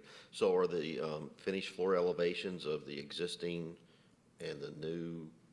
Within about a foot or so. Okay, so they're pretty very close. close. Yeah, not exact, but close enough. All right, very good. And then can you, on that screen, can you show us where maybe the retaining walls are and how things either are elevated or dropped off? I know I drove into the Autumn Leaves memory care facility and it seemed to drop off for a Right. while and then. Right. So, Autumn Leaves is above this site. Webb Bridge is above Morris. So Morris is lower than Webb Bridge. We will have a wall along the front here to keep us out of that creek bed I talked about. There will be a wall along the back. This existing parking lot for the office building to the north is above us. So there will be a wall holding that parking lot up off of our driveway. So what's the height of your walls? Anywhere, on average, 6 to 7 feet. They're not massive, and they do go up and then taper away pretty sharply, especially in areas where we get closest to that existing parking. But when we get away from it, these little pockets of area were provided to try to get those wall heights down. So I would call this, in civil terms, I would call this a cut wall, where we're lower than the property next door to us. One thing we are in the process of pursuing, forgive me, flip pages there. If you see, we're showing some indication of grade lines off the property there towards Autumn Leaves. Richard, you said you went to Autumn Leaves and you looked down. Autumn Leaves has, you see this semicircular mark there, that's an existing retaining wall that Autumn Leaves built in order to prevent having fill onto this property. okay. So there was no purpose for it other than to avoid a grading easement when they built Autumn Leaves. We have reached out to their property management company, and we are asking for a grading easement back onto them that would get rid of that retaining wall. It would clean up some landscaping issues they're having over there and replant that slope such that we would not have to have a retaining wall on this eastern property line. Oh, okay. So without that, we would have to have a wall that's holding us up off of their wall. And there would be a gully in between the two walls that really serves no purpose. So the first approach we made to them, they didn't really understand that. We've drawn it a few different ways to help convey it. The real challenge is the property management group is out of state. They're not local. And so the next response was they said they wanted a huge sum of money and then they'll start talking about it. So at least we got them to respond. I think we'll get them to understand. But one thing we've noticed when we went over there is some of their code-required landscaping is not doing well. And eventually the city is going to notice that and require them to replace it. So one of the things we're doing as an olive branch is offering to replace their landscaping, clean it up, get that squared away. So I'm confident we can work that out with them, and that'll be less wall we have to Well, you build. can tell them you talked about it at Design Review Board, so we're aware of it. I'm sure you are. Okay. It looks like the site is going to be fenced. Can you kind of identify where the fencing runs around the property line or I can. the site? It'll be a perimeter fence, much like the one next door. Well, and if I can stop touching that mouse, maybe it'll behave. I did clean my keyboard, and I think it started acting up when I used that wipe on my keyboard. So what we will have is a perimeter fence that's going to come off of, it'll be running along Morris Road, but set back, so roughly along this line, along the landscape buffer limit, follow the property line around between the two properties. There is an existing fence here that we'll coordinate and tie those up. We'll try not to have, duplicate fences sitting next to each other. Run a fence along this edge. We will come across, there's a strange right-of-way shape in the front that I can't explain right there. That white notch is public right-of-way rather than a drainage easement, which would normally have made more sense right there. But we've been able to confirm that is the right-of-way.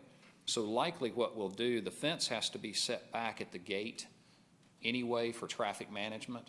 So we'll likely pull that fence line back in line with that right-of-way notch, and it's not going to be right up on the street. It'll be set back into the landscaping a bit. Then it'll come across, and again, this parking hopefully will not be there, but it'll come across over to the Autumn Leaves Drive, go up, and then follow the property line around and back to Morris Road.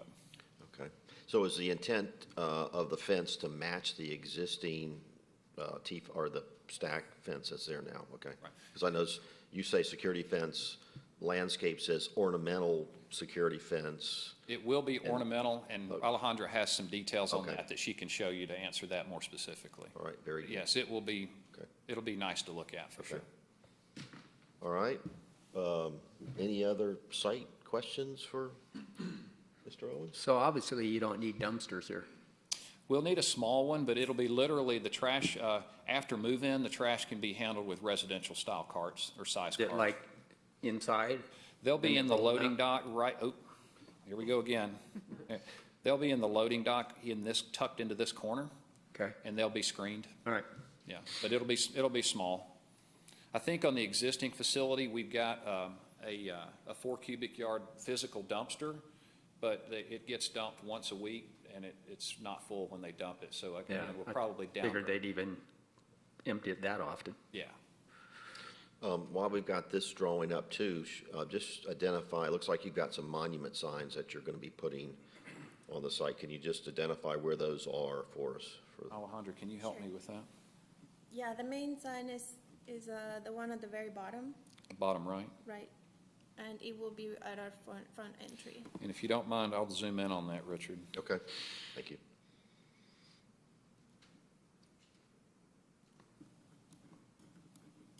And you'll have one on Morris too, I assume. Yes. Yes. So, yeah, can everyone see that sign location right next to the driveway? Yeah. And here is a close-up of that monument sign. So that's the main one with the street number and the logo lit up. And then on the secondary entry from both if the parking lot goes in, the parking Oh. over here. If you have it. And at the back on the deliveries entry, we will just have the smaller one, correct? The So this would be a secondary entry. secondary entry sign, again, back at Morris Road, but this would be the smaller one. So just to direct any trucks that get off of Morris where the facility is.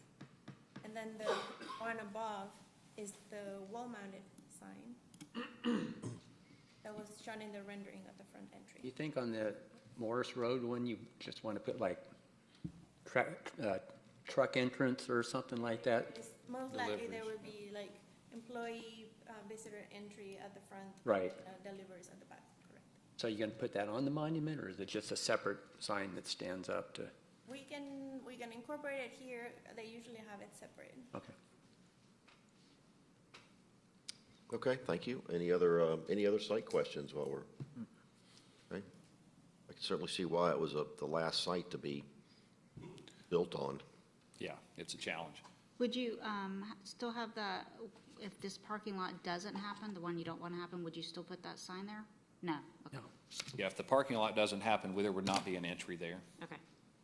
Technically, Stack owns half of that driveway that goes into Autumn Leaves. The property line goes down the center of the driveway. Autumn Leaves knows that, Stack knows that, but without a parking lot there, there'd be no reason for a sign. Okay. Thanks. Chris, is there any landscape plans, anything enhancement that'll be brought forward to council as a replacement of the parking there, or will it be an as-is space? The goal would be for it to be as is. There's actually some decent tree cover in there.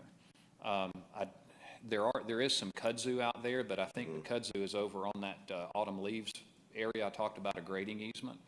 But, so we're not planning on an enhanced landscape plan for that area, but just preservation of what's there. Okay, Chris. Yeah. Autumn Leaves has already landscaped that side of the property, that driveway. So there's new trees, there's new shrubs, and everything. That side's already landscaped. As you go in that entry. At the edge there, yeah. So First 5 feet, 6 feet. I didn't know if there would be a plan that, since it's kind of elevated, if it would be an enhanced area for a usable kind of, walk out there trail thing for any of the employees? It's not elevated. It dips Oh, that area is down. Okay. Off of the driveway, but it's still above the finished floor, so it comes down. I mean, we'll be leaving it natural. Because city's looking at a lot of different connecting office spaces to sidewalk and trails and different things, a lot of that and a lot of windward, which you're kind of bordering, doesn't really address any of that. So if there are a way that maybe that office building behind can meander through, get to Webb Bridge, any of that kind of stuff that, not necessarily you have to allow, but if there's an area that it's just a benefit to all the way around to the. Well, I think you got to keep in mind that we have to plan any landscaping, recompense, any of that for a parking lot to go there in the future. There's no way to snake around between the grades, between the office to Webb Bridge. There's no way, unless you go through Village Park, or not Village Park, through Autumn Leaves. Yeah, we got. And there's no, you have to leave that like the parking lot's going in. Okay, any other site questions? All right, let's look at exterior elevations and materials. One thing I would like to point out in this view is that we have equipment on the roof, and we have screened it off of wherever it's visible from right away, and we have some view studies, 2 slides down, just showing that we have addressed the screening that is needed from Morris and Webb Bridge. And even from neighboring property to the east, we're showing what would be needed, even if it's not required. From Autumn Leaves, right? Correct. We don't believe that we need any screening towards the north in the parking lot, because they have landscape screening, and they will still just look at the parapet. They will not see the equipment. Maybe if you could tell us, Alejandro, which plan you're showing there, that's from where? Right, so that would be D, letter D at the very top, that is from the parking lot for the office building. This would be the view from the office building parking next door. Their view line would shoot over the parapet wall. They would not have visibility of that rooftop equipment. Sight line C would be the view from either Morris Road or from Autumn Leaves. You can see from either side that parapet wall is still hiding the equipment from the view of a pedestrian. You see Autumn Leaves is higher than us a little bit there, then Village Park is below us across Morris Road. Then what we have, sightline B is really the view from from Webb Bridge over through Morris from this angle, as if you were coming from Windward headed to downtown Alpharetta. And you can see that view, there's through significant tree cover, and that parking area or that green area we discussed is up here. Building is down. There is some possibility of a view there if there's leaf off. So we were providing some partial screening on that So side. you're screening that side. Correct. Then we have view line A, which would be if you were looking, I guess if you were headed towards Windward, looking into the driveway, looking in that way. And again, looking from Webb Bridge through there, We are screening. providing screening to keep that view from being visible from the front. And that looks like it's showing all the equipment on the roof when the facility is fully built out. Correct. Because you're not starting it fully built out at this point. Or not. Yeah, this is And- worst case. Right, and that was one of the questions that we had. We have in the second, sorry. Need to zoom out?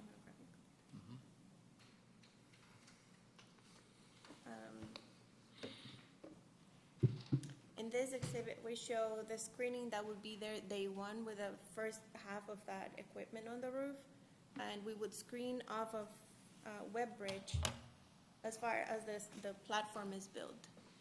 But Alejandro, can you kind of use the mouse, or Chris, use the mouse and just show us the screen that you're talking right about? here, Okay. so we're screening the extent of this platform.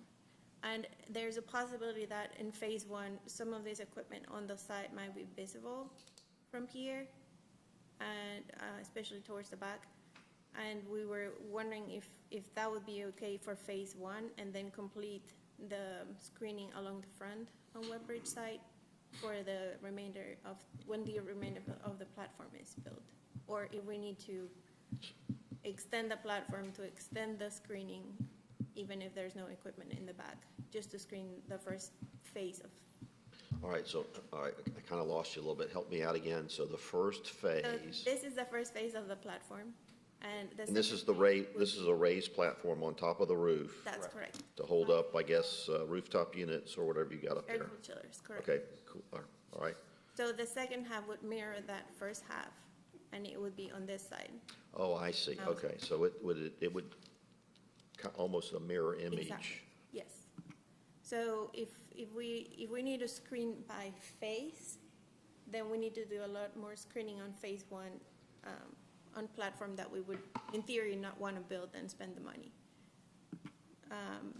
This you're talking depends about on on- when phase two would start. Yeah, exactly. I'm sorry? I said, I guess it would depend on, for when would phase It two really start? depends on how they get some- fill the Well, so, space. let me show, so the thing you don't want to screen is looking at that picture, the left side of It's really the, just this. of the units. Correct.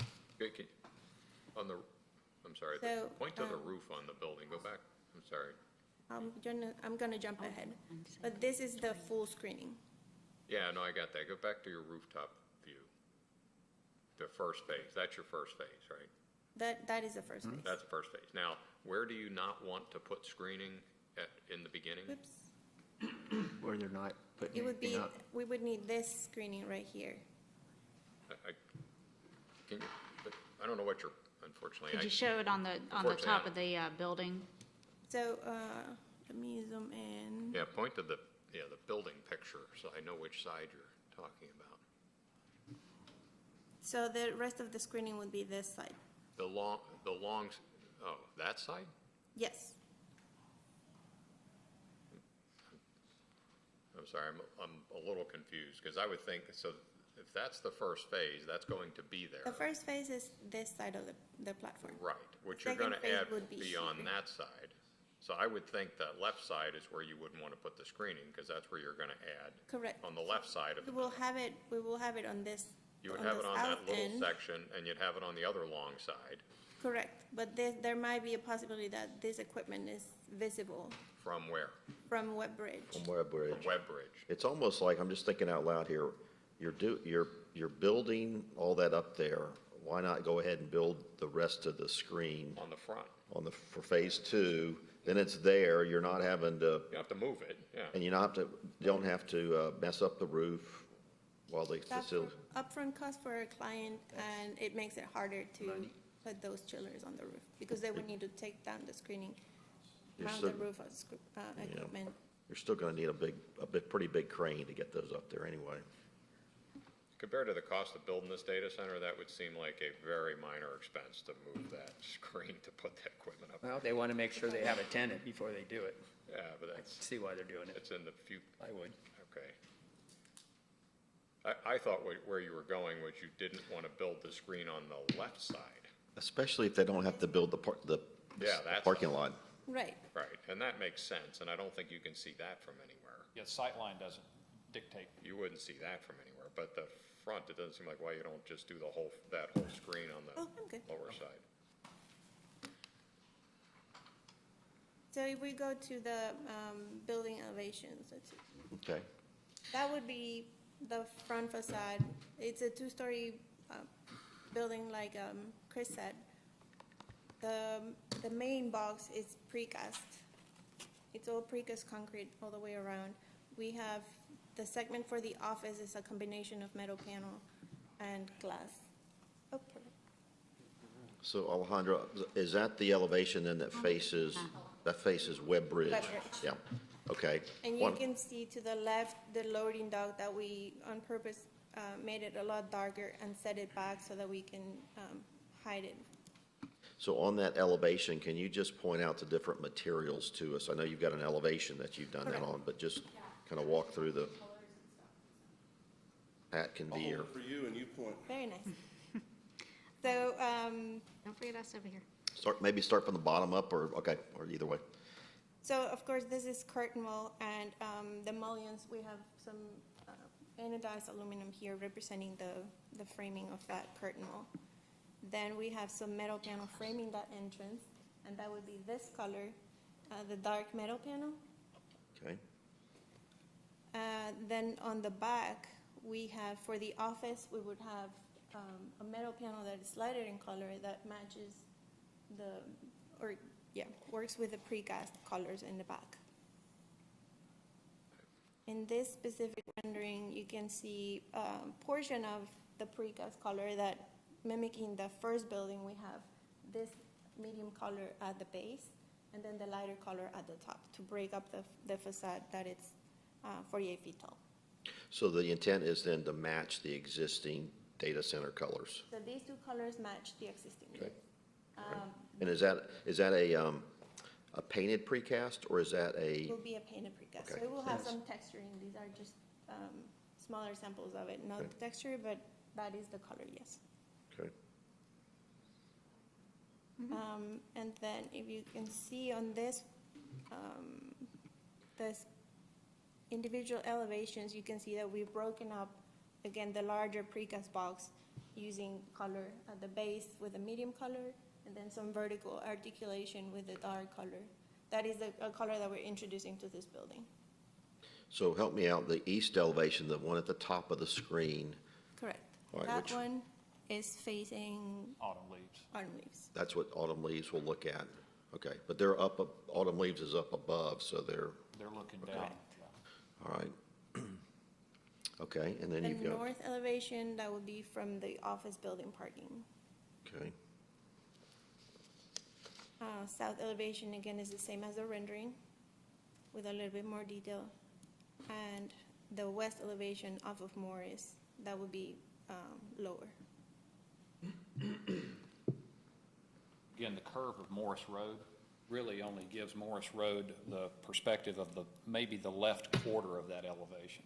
yeah. As And the- there's considerable landscape screening Yeah, as well. considerable landscape screening along that you'll see in the perspectives here in a moment. In driving by there, on Morris Road, there's already like some construction trailers or something. Is that where that entrance is going? The entrance would go where the construction company adding on to Village Park they leased that for construction parking right before Stack purchased the property. Okay. So Stack inherited that construction parking lease, which they're okay with, but once that Village Park expansion across Morris is finished, all the construction trailers and the gravel will go away, but that is about where our entrance off Morris will be. Okay. Screening up top, looks like the louvers are pointing directionally down, right? Would you want those pointed up? I mean, would you be able to see through those screens from the ground, or? They will not, it is a screen, so. Right. I think Come out on the roof. Yeah, but if they're at an angle, Are you would talking you about the be, roof or on the ground? both, anywhere? Oh, anywhere. Yeah. Okay. So, on this one, yeah, they will be, facing up so that you don't see. Oh, they'll be facing from- up? Okay. Correct. Yeah, I guess because you're looking up at it from the Right. road. Yeah. And this is generator, so, airflow is not an issue there. The louvers at the chiller platform, they will be, just whatever works with airflow. There's, another request, and usually we do louvers for screening at the very top, again, for airflow, but usually there's a second option, that is the FRP for the screening of the generator yard. And this is a new material that we're building the first one in their Chicago facility, and it's FRP, and it's basically like a Lego system that goes way faster than louvers. If there's a cost issue, then they would go to a value engineering option that would be this instead of the louvers, and it would be painted to match the louvers. So all right, do you have a sample of the louvers that you're proposing? It would be the same color as the But, dark metal. well, it's the same color. What is a louver? I mean, I'm thinking of, It's a standard 6-inch louver all the way around. okay, because those are usually panelized too, so they come in. Correct. So this is probably a bigger system? This I mean, system right here? No, what you're proposing, the louvers. Bigger system. I'm just thinking of, that's a pretty big yard, okay? Pretty tall, It's maybe 20 foot. 20 feet tall, and it's going around a good part. I guess that's where maybe your emergency generators are or something in that area. So they're 20 feet tall, okay? That's a pretty big, I mean, I'm thinking of louvers that go into a building, for instance, and this is more of An architectural screening. yeah, okay. What's the product you just put up there? That's an alternative to the louvers? Yes, it's FRP. It's fiber reinforced polymer. How does that This is give a portion of it, but it has steel structure at 20 feet on center spacing. I have Yeah, I'm wondering. Which so faces so out? You get airflow through. Which You don't, faces you're out? not, you're not getting airflow through, it's coming from above. The wall around the generators is not for airflow, it's for visual screening. Doesn't need airflow. Okay. It's almost like then, if that's the case, why even have a louvered system there and just make it a solid? no. So that is the option. So usually that is the cheaper option to the Guess it's a louver. fiberglass, feels like a fiberglass composite. Oh, it's not HDMI? Is there? It is, Oh, that is. right here. Standard HDMI. Yeah, the It's way got that- a small HDMI adapters. All right, so that would You just just be a make it solid. precast.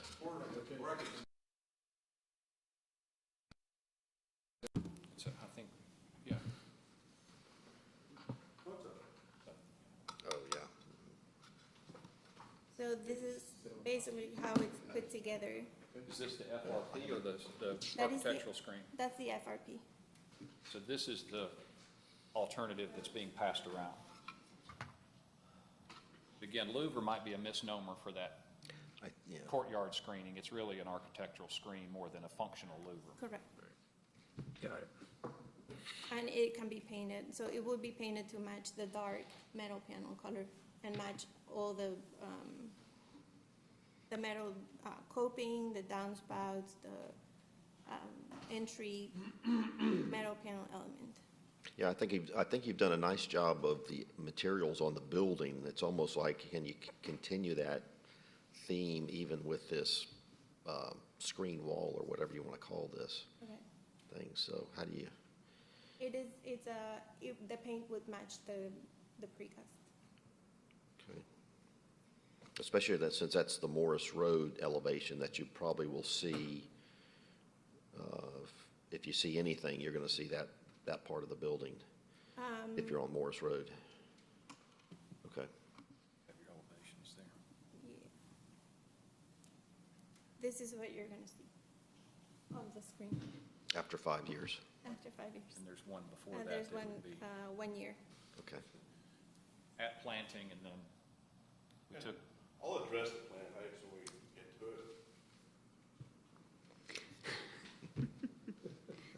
Who said that? Okay, any extra elevation questions, materials? All right, let's look at the landscaping then. It is. Now the 3/4 boards here. Perfect. Good morning. Good morning. Would you introduce yourself? Yes, please. Patrick Corkill Esquire. Your address? All right, I'm gonna need some help in enlarging this. Could you help me with the, Alejandra? I want to zoom in on the Down legend there at the bottom, in there. look for the magnifying glass, Pat. I'm used to a mouse. So if you look, we have to hit density on all of these plant materials that are going in there. So the plant materials that are up in front of the louvered wall, when you look at, they're going in at a 12 to 14 foot height on a 20-foot wall. Then you're looking at a slope, and it's layered, so you're gonna have plant. So you're looking from 6 feet up to 20 feet. You're looking through different variations of height as you go. So the plants as they go in, they're gonna be a little bit shorter than the wall, but 5 years later it'll be screening it. But I wanted to show that to you. Well, I would think the applicant wants a lot of screening out there anyway to hide the data center, right? Say what? I would think the applicant would want a lot of landscaping. Absolutely. To hide it. You know, the name of the game thematically is we're going to be matching street trees that exist out there along the edges. And then from that point on, we have a 40-foot heavily landscaped buffer. And, you know, we're planting the heck out of it. So the other idea thematically is we are basically hiding the building. You're playing hide the building. So that's thematically it. Out along, we'll start at Morris Road. The existing street trees out there from T5 are Princeton elms. We're repeating that. Behind that is a layer of red buds, adding color, and then heavily landscaping with evergreen trees. And then along Web Bridge, there are existing trees that came from the autumn leaves recompense, which are, hey, look at that. That's all of these. There are power lines out there as well. So that will stay. We'll repeat it along here because you have to stay out of the power lines. The power line is right there, and then it goes across the street. And then we're heavily landscaping behind that, but we can't get into the buffer. And then the fence line is there as well. If this parking lot has to go in, we have a row of cryptum areas, Everyone familiar with that? Yep. A row of cryptum areas, so blocking any views this way. This is so heavily landscaped that you know, there's nothing going, you're not going to see through that. And then we've heavily landscaped perimeter here, landscape parking lot trees, and then from the office building is about 250 feet away. The elevation, or the section that are shown, the sight line, was drawn from here. The building is way up here. So we're heavily landscaping that Yes, sir. I'm gonna show the board the existing, just so in case they've driven out there, I think I have. you're using the, existing entrance, is that where your entrance is going? Yeah, we've spoken to transportation, and they're going to require us to use that existing curb cut. So if you've been out there, you kind of see that curb cut, autumn leaves is right there. The hotel that we looked at a couple of months ago is down Down the there, street yep. down here. Right. And then T5 sits right down in there, or this new stack center sits right down in there.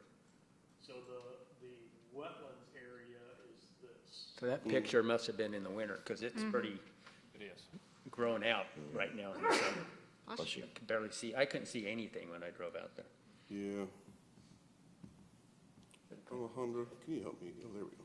I'll go back to your, Where are the, anyway, on landscape, are there any questions that I can elaborate on? Are you doing anything around the monuments? It'll, You know, they don't, the existing monument they have I don't now have doesn't have anything, anything at the base of it. It's a pretty low sign. It's not very tall. it's a low wall. It's gonna be turf around the base of it, and then some red buds around the outside of that. they are in the Preston Ridge area, but I've spoken with Preston Ridge and they're okay with this board only, going away from their typical black granite things. Anything that I do that doesn't come to this board, which, you know, this one would not have to, so I would require them to use the Preston Ridge. But Preston Ridge has told me that if they come here, you're okay blanket-wise with you guys getting away from that specific thing. So they would approve also, as long as you do. All right. Mr. Corkle, a couple landscape questions for you. It looks like along the security fence, and this is probably primarily the Webb Bridge Road elevation, you've got ligustrums, kind of a soldiering of ligustrums at the base of the fence, and they're all in a row. How about, I'd like to see some staggering of those. Can you stagger those? They could be You have room? staggered, you know, it gives- the I think previous comment to hide that fence, and ligustrum's a pretty economical plant to do that. I do want to show you out there, how do I zoom in? Up here. Just click. I think the staggering helps kind of, So there's the elevation along Webb Bridge. So that fence, when you think about it going 40 feet back of right-of-way, that fence is going to be about 6 to 8 feet down in a hole. So it'll be some turf down to that, then it'll be a ligustrum. so is it going 40 feet back from the right-of-way? It doesn't look like it on the drawings right now. It will be, because you can't have that fence in the buffer. Okay? So, and when you look at it, the idea is at some point in time, you're gonna mow the front edge, and then that whole other area is gonna go back to natural. So is Just like that- T5 exists now. Is the ligustrum in front of the fence or? Front. Okay, The city wants that hedge there. I just do not do it because it's gonna go back to this and you really can't see it from the right of way. You gotta look over the top of it. But the city wants it, so, okay. I mean, we can vary it any way you want to, but it's gonna go back to this. Just think staggering that gives you a little bit better effect of, a little bit more coverage. But my thoughts. And then one more. No, go You ahead. have some ornamental cedar trees that you've put in, a couple. I call them the doodars. I know my neighbor had some of those trees and they got to be over 100 feet tall. They get big. So Good luck. yeah. So you're expecting they'll be twice as tall as the building then when they're, Eventually. Mature. T5, we used them at T5 as well. And Mine died. David Shostak likes that tree because it's a native. okay? It's an eastern red cedar. Out in front of the building right now, they're, not in front of the building, but out by the street, they're probably about 30 feet tall now. You know, they'll reach 100 feet in 40 years, but that's the idea. You want to reforest it, the whole thing, and you want to do it with natives as Right. best as possible. Just want to make sure there's enough room so that that stack is not coming in There's and not. trimming these trees out to make No, sure there's they're not enough not. room. They'll end up taking down every other tree, but that's our arborist. There's not enough room once these things reach They maturity. just get pretty large. I'm Right. just from, Richard, that's right. If you go down West Side Parkway from the Honda headquarters towards Mansell Road, all those street trees were planted too tightly, and now the street lights don't reach the sidewalk. Yeah. And the city's having to consider cutting every other tree or some heavy pruning. waste. I mean, that's a result of overplanting at initial stage, and then once things mature, they choke each other out. But it has to, it has to be done later, but that's what the expectation has been set for. okay. Just want to make sure there's plenty of room for these There's not. large. There's not. So, Okay, all right.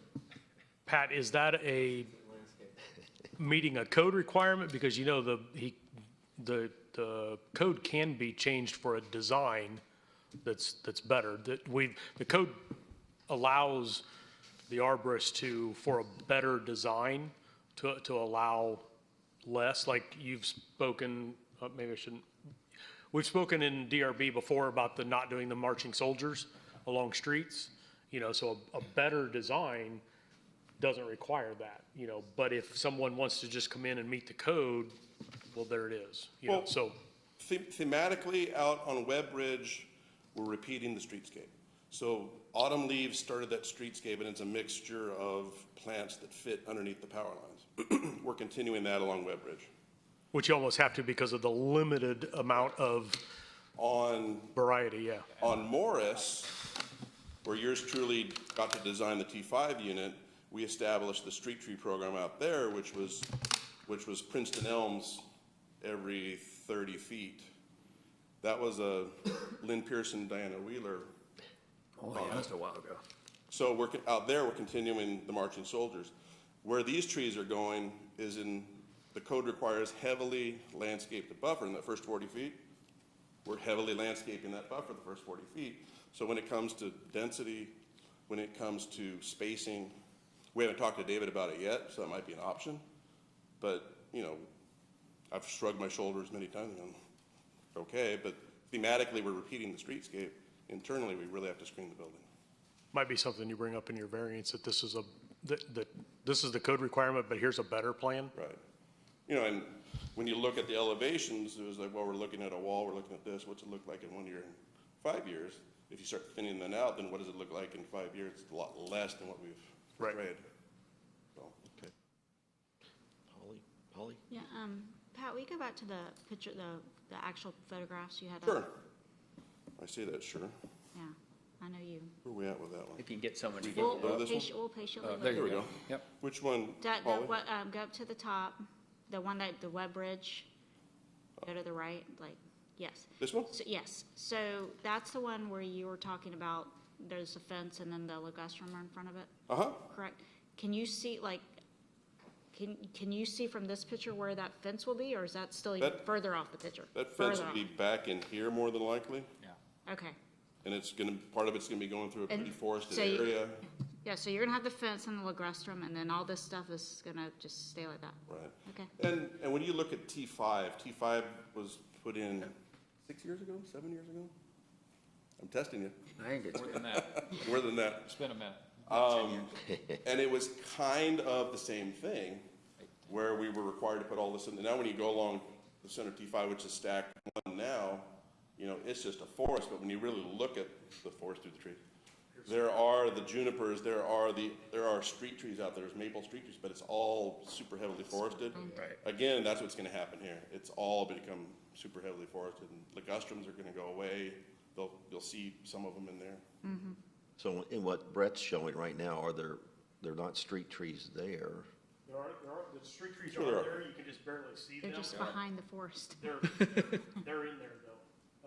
You can see them. I've got nothing but glare. Yeah, I think they're closer to, And there's right there at the entry, there's the red buds, which are there and there, Here's one of your street trees.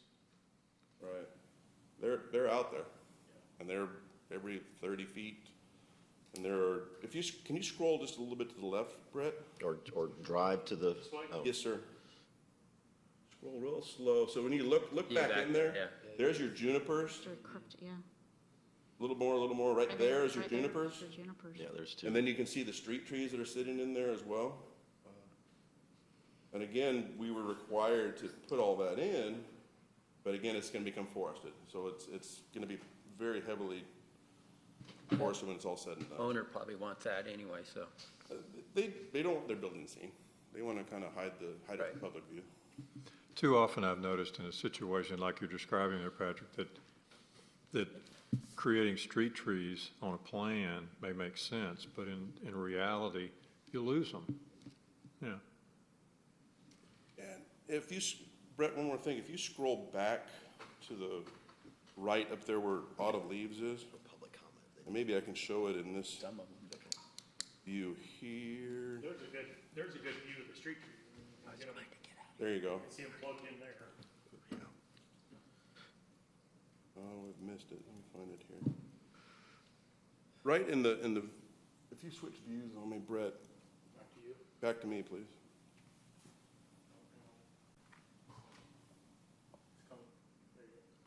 This image right here, there are the trees that Autumn Leaves planted. That's Vitex. You see the power lines. There's the next set of trees. That's actually ligustrum right there. And then there's some arborvitaes that have been planted right there. And then we're back to a juniper there.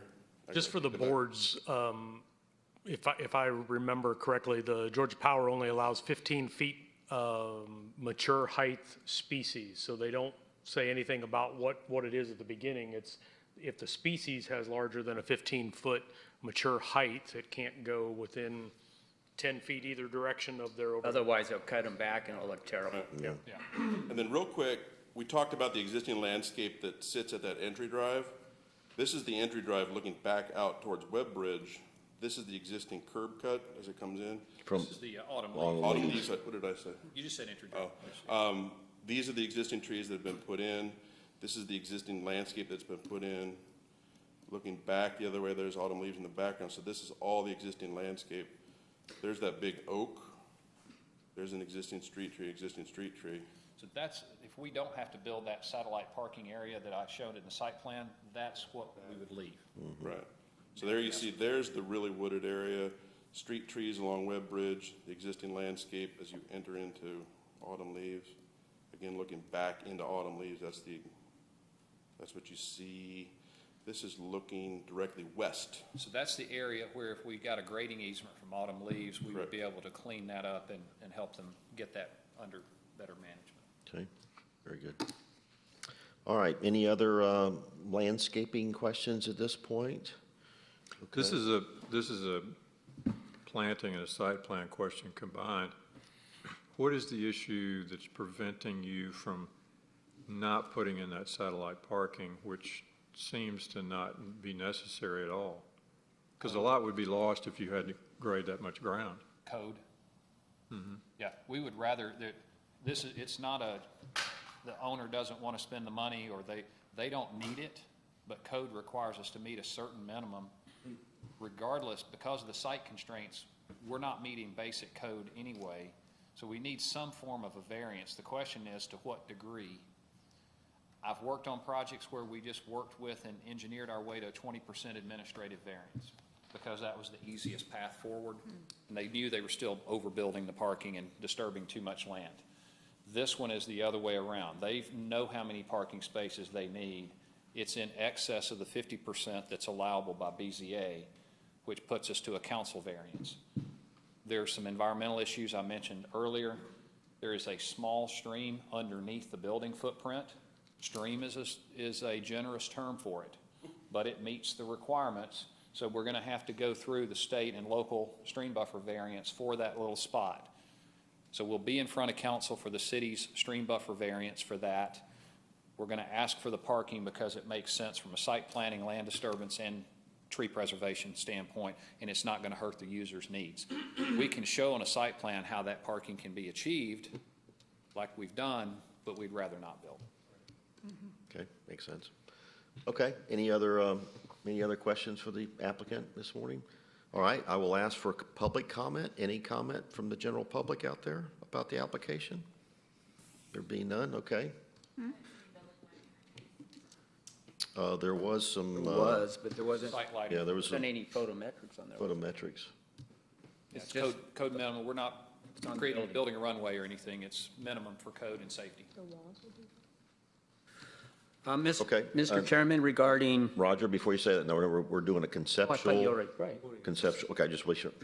Regarding DRB 200026, stack infrastructure, with regards to the site plan, I, Roger Brown, make the motion that we approve the site plan conceptually based on the plan meeting code and any future variances that may occur in the motion. Okay, I have a motion by Mr. Brown, a second by Ms. Rocco. Any further comments or discussions about the motion on the floor? There being none, I'll call for a vote. All in favor of the motion, please raise your hand. 1, 2, 3, 4, 5, 6, 7. Okay, all opposed, no opposition. Motion passes 7-0. Okay, site plan's done. We have, Is the elevation materials also conceptual, or? No, No, we just the just, site plan because just of site, the variance. and just the landscape. site Right. and Okay, landscaping, yeah. Site plan due to the parking there. Due to the variance discussions, right, okay. Mr. Chairman, regarding DRB 200025, 26, stack infrastructure, motion to approve the elevation of materials as presented with the following clarifications. The generator screen wall using that alternative system versus the louvers would be acceptable, painted in that CPO3 color that you've shown. And clarification that rooftop screening facing Webbridge has to be there from the start. The screening on the side facing Morris, I don't see any reason you couldn't leave that off until phase 2 because it doesn't appear to be visible from any of the sight lines that you've shown. End of motion. Okay, a motion by Mr. Swing, a second by Mr. LaCane. Any further comments or questions about the motion? All right, there being none, I'll call for a vote. All in favor of the motion, please raise your hand. 1, 2, 3, 4, 5, 6, 7. All opposed, no opposition. Motion passes 7-0. Okay. Oh, did I not? Sorry. Aaron, am I good? You get their names? Okay, all right. Good. This is a simple one. Mr. Chairman, regarding DRB 200026 stack infrastructure, make the motion that we approve the site plan as presented today. Already did that. I'm not site plan, sorry.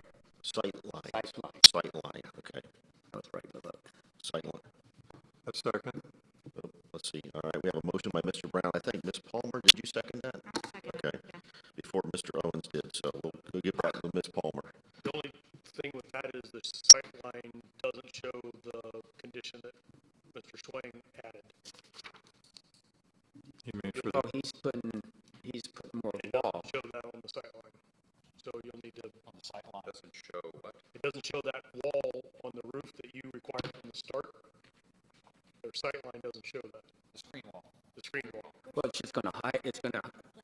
But as presented today, it doesn't show that, so you've got conflicting. I thought their sight line I thought it showed something. based on Yeah. Yeah. Well, let's clarify, your sight line that you showed, I thought Yeah. included these two. It I thought it was a final, I thought you said it was the It's final sight line. It had a phase 1, it's called phase 1 alternate screening. Find it here. Oh, that was in the phase 2. On the Webbridge facing side, right? Thanks, Frank. Well, I'm not conflicted, Well- I made the first motion. If I may, Yes, we're in discussion mode. do show the full build-out screening, Okay, which would include the required screening from Mr. Swain's motion. all right. The request was to delay the installation of that screening until full build-out, which his motion requires it to be built at once, which the applicant is comfortable with. So I think we're okay with the motion today. I actually don't know that we need the sight line based on what. Well, Well, they're showing it, though. I think we're fine. Then I think we need to clarify that it's phase 2 is built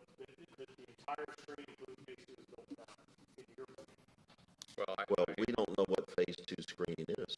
But he also said that part of it, the part that wasn't needed from the road wouldn't have to be upfront. Right, correct. Maybe it's supportive to the first motion.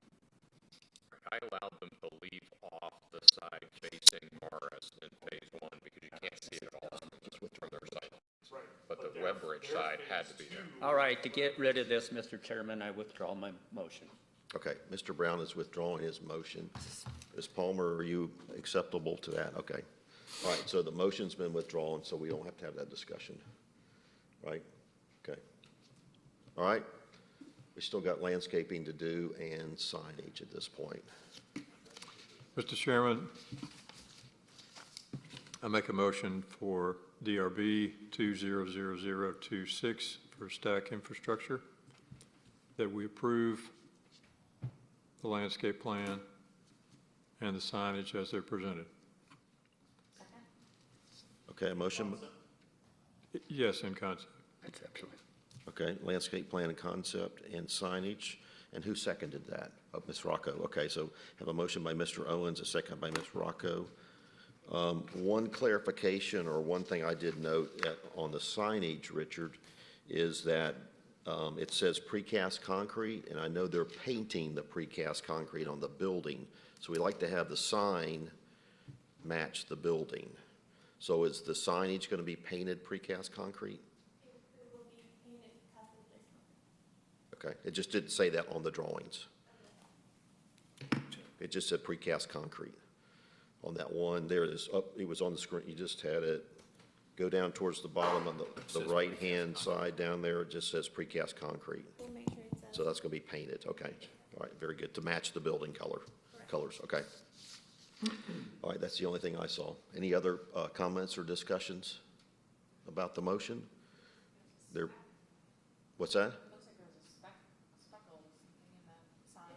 It's just simple for concrete. Yeah, that's what, that's kind of the, Yeah. that's the way architects like to do concrete. They stipple it. We can't think of anything else to do, we stipple. They got to justify their fees. Okay. Any other comments or questions about the motion? All right, there being none, I'll call for a vote. All in favor of the motion, please raise your hand. 1, 2, 3, 4, 5, 6, 7. All opposed? No opposition. Motion passes 7-0. Okay. Thank you for your time Thank this you. morning. Good luck with your variance request in front of the city council members. All right. Thank you for your time. Okay. Wait, hold on, does he have to excuse you? You might have to. You want excuse to, Brett, do you want to keep, you got a picture of it? Okay, very good. And All right. package we sent. All right. Do you need to? Thank you, excuse- ladies and gentlemen, for your time this morning, okay? Thank you. do you All have to right. Excuse Tom? Do you have to excuse him? Yes. Well, let's see. Let's- Do you need a majority vote for that? I think you have to get Tom's permission to come back onto the board, right? Get about time. I might just want to sit over here. Okay.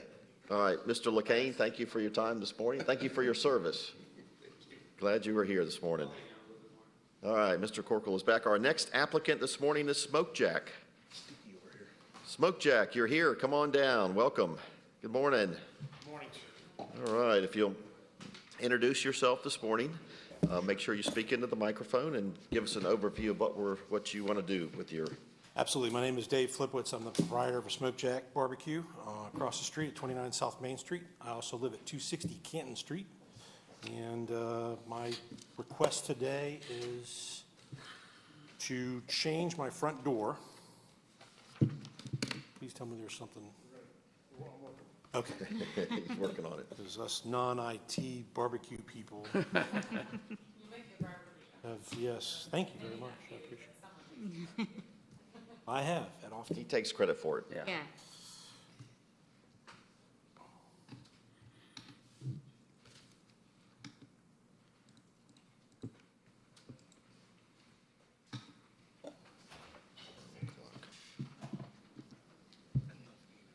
Right, so currently I have a knotted elder door that is painted wood, and Every time the humidity and the change of seasons happen, my door expands and contracts, and it's not fun. So ultimately, I want to replace it one day. At the same time, with the situation that the world is in with the corona, we have been seating tables outside like all the other restaurants on the front of the on Main Street. And it was an opportunity when we were shut down to renovate a little bit. Nothing structural until this. Everything was cosmetic inside. But I'd love to be able to add a door when you're facing the restaurant all the way to the right. There's 3 windows. And what we'd love to do is take out that third window to the right, which is closest to Curry Brewery, and put a pathway so I can service those tables out front without having to go in and out of the front door with fresh food while customers are walking in, and it's just so congested and trafficy that that is the hope. So I initially reached out to Kathy and Brett about doing that, but they also told me that the doors needed to match. So ultimately, City of the South. we would just add a door and replace the front door so they match perfectly. Okay.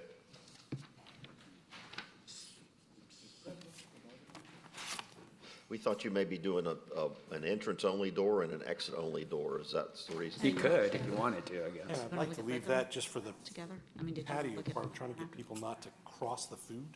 Yes, makes Right. sense. So you're wanting like your servers to be able to use this new door to bring their food out? Correct. Okay. Correct. So ultimately, what we'd like to get to financially, I've got to do things in the barbecue business and restaurant world is not a fun place for us right now. So I'd love to, and I talked to Kathy about this, getting some planters and things out front that would kind of separate the patio area. Because right now we do have people that literally just walk right through, which is not the end of the world. In hopes that we'd go through the front door for seating, come around, and we'd actually have a host take you to the 3 tables that we have out there for seating. Because people sometimes want to wait just to sit out front, which is fine. Right now, I'm not currently, we tried to serve, I stopped service out there because it's just too hard right now walking in and out of the door. So we have, everybody's doing to go and they're just sitting out there. And there's a sign out there that says specifically, these are not serviceable tables. So if somebody sits there from Curry, that's fine. Doesn't matter. But ultimately what we'd like to do is add this door. And then when we talked to Brett first, he said, you got to make sure they match. They're $6,000 a piece. Oof. So we went ahead and just, if I get approved, I'll put it on a credit card.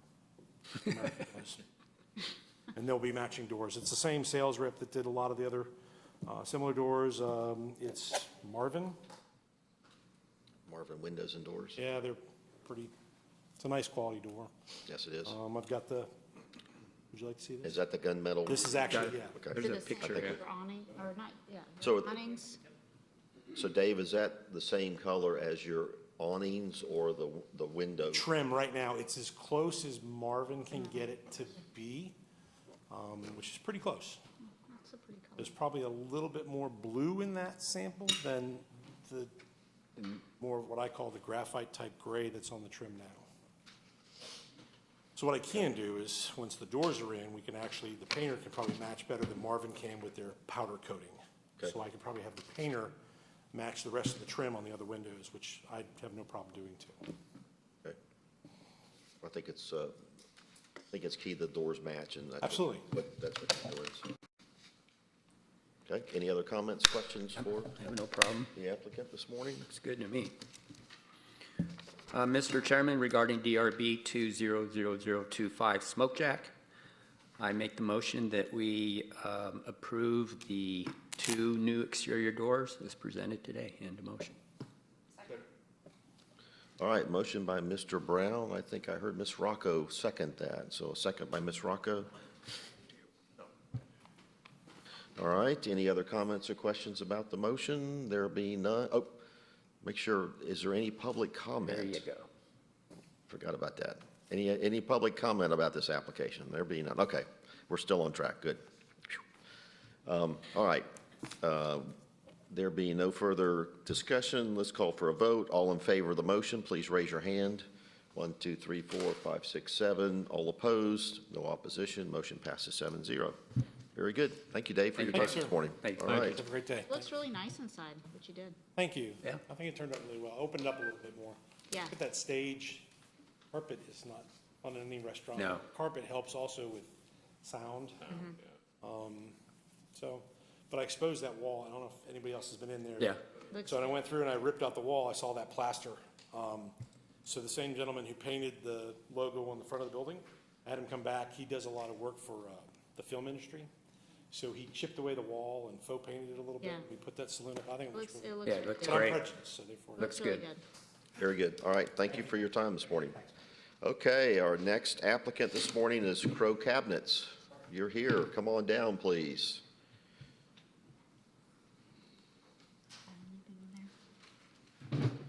And if you will introduce yourself this morning, and then give us an overview of what we have in our packet, please.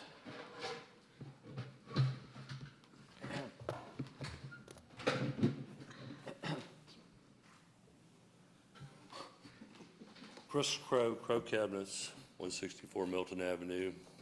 About 30 days ago, we were investigating our situation with water coming in the building and realized that our 40 to 50-year-old structure was deteriorated so bad it was molded and so forth, so we ripped it off. Wow. That's what started all this. Okay. So all this rain has created extra work for us, and that's why we're here today, to get your permission to hopefully approve our plan that we submitted. Okay, very good. Looks like some handouts are coming around. Okay. Are these, anything changed from what was been submitted to the city before? Oh, this has Or- got paint colors. Share. I see, looks like some materials, okay. This is what we've got. Well, there's really no heavy detail on what we're gonna plant back in the planning situation, the landscaping plan we haven't even thought about yet. The biggest change from what, if you've got copies, is the front door is all rotted out. So we gotta remove it entirely and put in a pair of doors. It'll be all, mostly glass metal, so we're getting away from all the wood. The previous building was all wood everywhere, and that's what the problem was. The deterioration flashing in the top was causing water to go behind it, and then coming into the front door and the box bay window to the left of the front door. So that is all rotted out.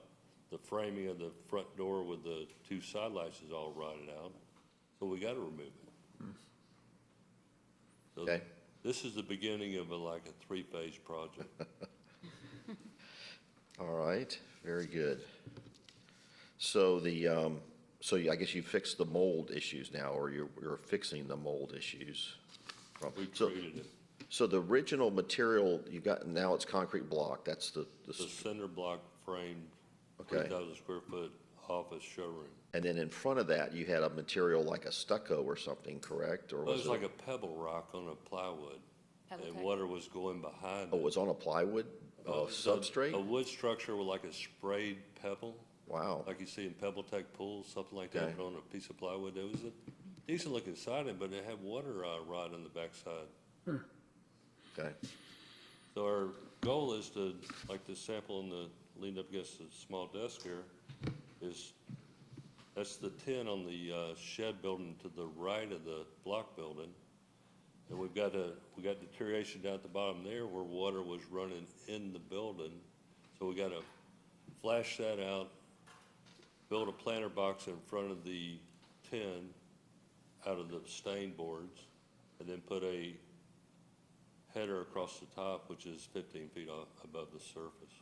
all right, so what's on our monitors or on the screen right now? So what you were just talking about, is that what you're doing to the right-hand side?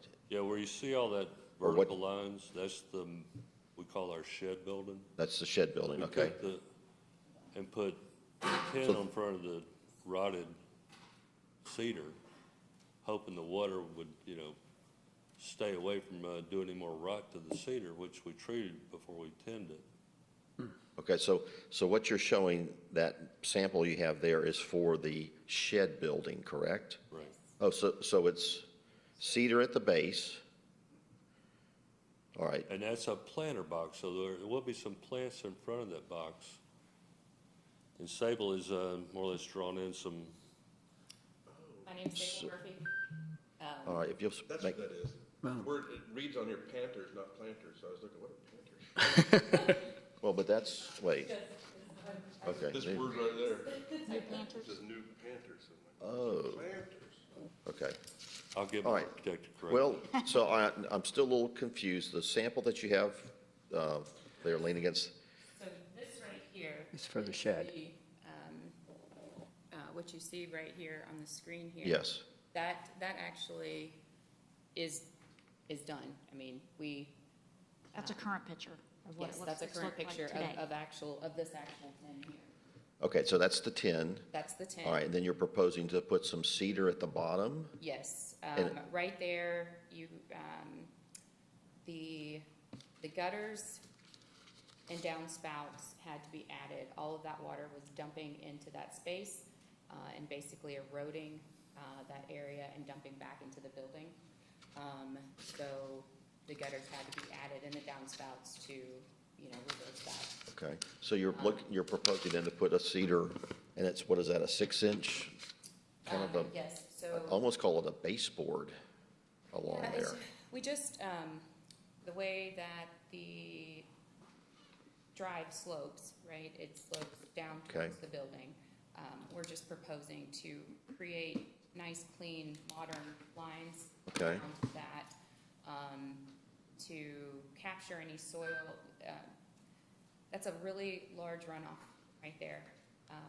And when we have the flash rain and floods that we've been having, what's also tending to happen is even though we made the gutters larger and added more downspouts, it's still pushing over the gutter system, and it catches into that area right there. So we're gonna put waterproofing right up against the building there, and then build these cedar beds that match the fence right to the right there. Okay, You're looking. so you're not, That will all connect Okay. there and then tie into the front. We're trying to get a more cohesive look. The overall idea behind this design is gonna be an industrial chic kind of look. I tried to capture a lot of elements, walking down through downtown Alpharetta. Of course, we're not trying to spend a fortune here, right? Redoing all of this, so we are, so the durability, I'm a little concerned about the durability of the cedar, what I'm gonna call the cedar baseboard at the base of the building, which is wood, which you've been fighting that issue on your existing building. So you're not worried about it getting wet? coat over it. Second is a very durable varnish, so we're gonna coat it probably 5 times. and we are gonna waterproof the back of this cedar. There are currently railroad ties there that are completely rotted out. Falling apart, bugs in them, huge carpet rings, Okay. things. So, we'd like to remove those because that was something. Well, it says new railroad ties on here, so are we not doing the railroad ties? In front of the shed building? In front of the shed? Well, there's railroad ties in front of the block building, but Those are not in front of existing. the shed building. And On your plan right there, like, see where the area, that right there says new railroad ties. On the right, yeah, in front of the shed. that's a mistake, it should be a new cedar planter box. Okay. Okay, and then for the shed, then at the top of the shed, then you're proposing to put a darker metal panel? But Or what you're showing right here? that wood, that dark gray band going across the top of the shed, but we're gonna probably do something similar on top of the block too, right? So that's, oh, okay, So that horizontal board will be the same on both. So essentially, we're gonna have we have two different textures, right? We have the block building, and it's, it juts out of this other side here. Prior to these, us taking things down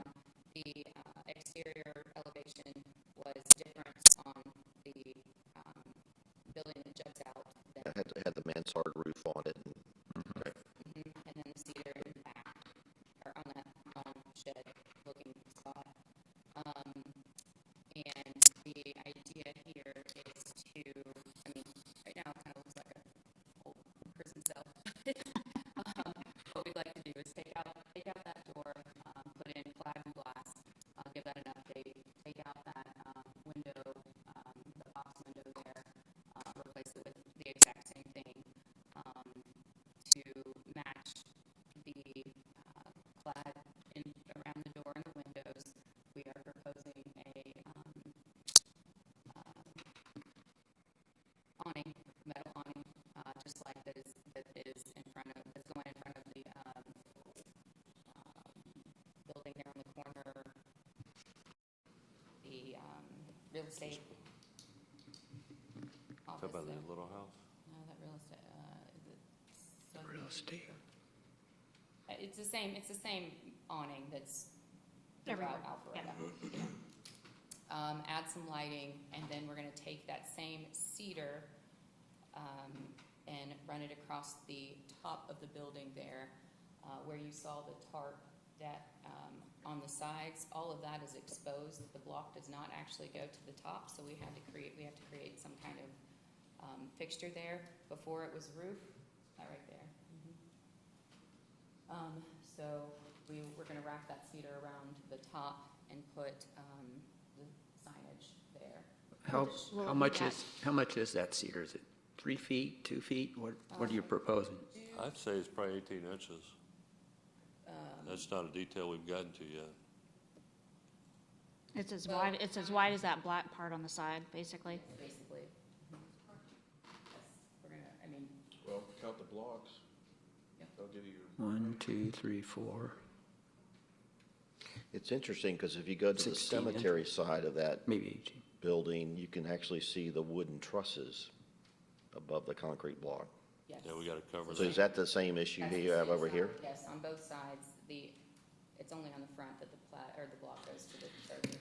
So, I think it would look odd to have just something different just on the two sides. So as a customer coming in to purchase cabinets, is this your showroom, your office? Yes, showroom. So this is where folks come in to, Yes.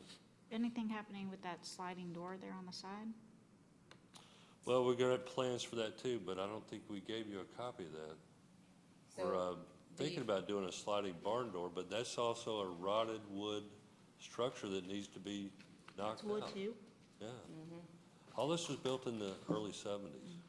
And that door right there that you see is actually it was covered by the Pebble Tech, when Yeah, They sheet got of it. plywood, we're gonna put a fake barn door on the front of that. You'll see that in the plan.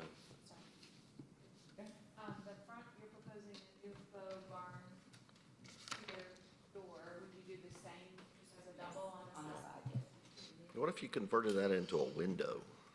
So it's the bathroom right behind that. The so right on Bad the other place. side of That would not be It's a good. great idea to have daylight coming in, but that's the worst spot. What if you just blocked it in? Just block it up, and then, I was thinking just block it in.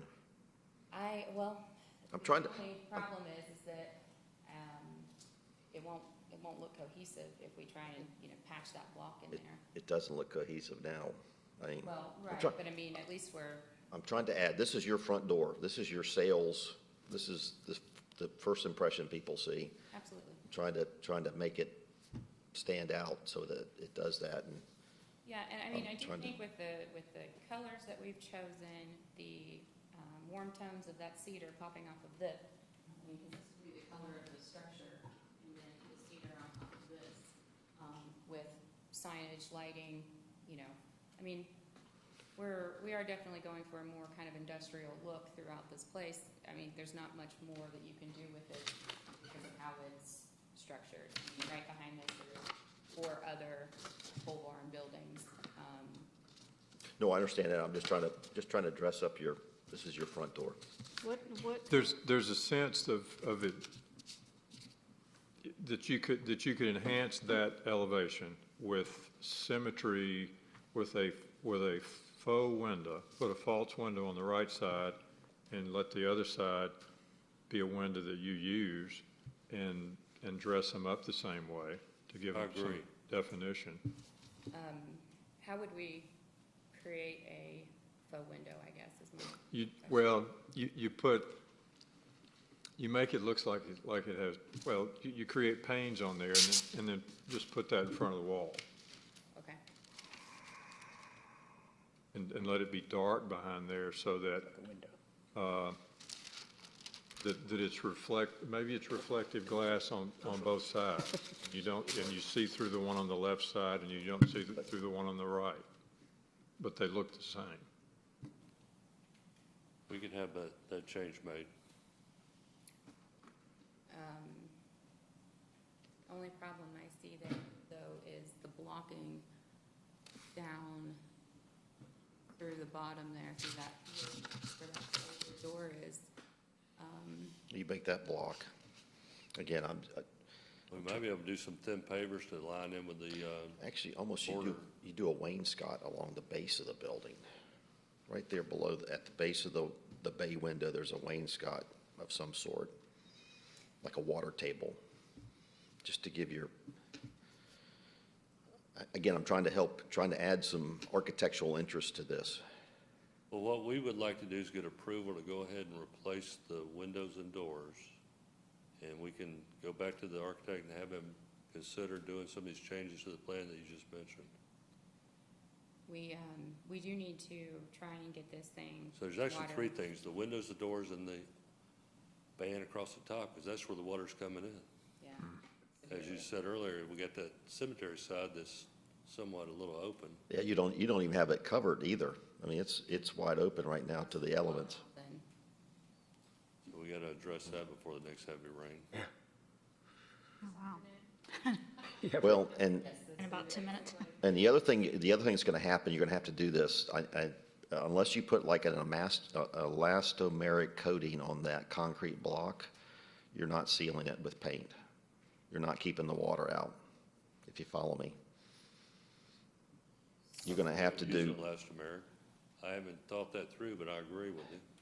And my worry is that it's concrete block, and concrete block doesn't, as an architect, it's not the most attractive material for your front door, for your customers. How can you get rid of the mansard roof kind of hid a lot of that, for instance, and then your pebbled, whatever that material was you had there, hid the concrete block. What can you use to get rid of the concrete block look that gives you something a little bit more consistent, smooth, maybe? So you think maybe 3 coats elastomeric might close in the, I think you're going to still see the concrete block mortar joints. See? So, putting pretty thick, that material on heavily, hopefully will help hide, disguise a lot of those issues. and I think the windows too, instead of having one big picture pane of window, has to be broken up into some mullions and some muttons and give it some architectural character, help break it down a little bit. And the 2 front doors, which is 8 feet wide now, or that opening's 8 feet wide, just having 2 big old glass doors there, somehow maybe break that up and even do, I don't know, you can do a pair of metal doors or something still, so you get rid of the wood, but maybe even a side light or 2, just to add some architectural character and interest to this.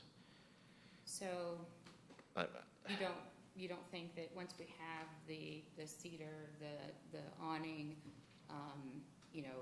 dress it up? I mean, I would really like to add some railing, around, that. The front right there, so Yes. I can see that too, and then even some landscaping at the base, I think. Yes. I mean, I'm trying to think of this holistically. Yes. Instead, It's- we're I kind mean- of, I know you're trying to do some fixes now for the Sure. the issues. But I mean, ultimately, the goal is to make this a very attractive looking space. I mean, I will tell you that when I saw these architectural drawings, they don't add any warmth or anything. No. I mean, having dimension and color in it, I think would be very helpful in showing you our actual plan. Because yes, as is, especially with like the hard lines of the blocking on this photo here, it's not great looking.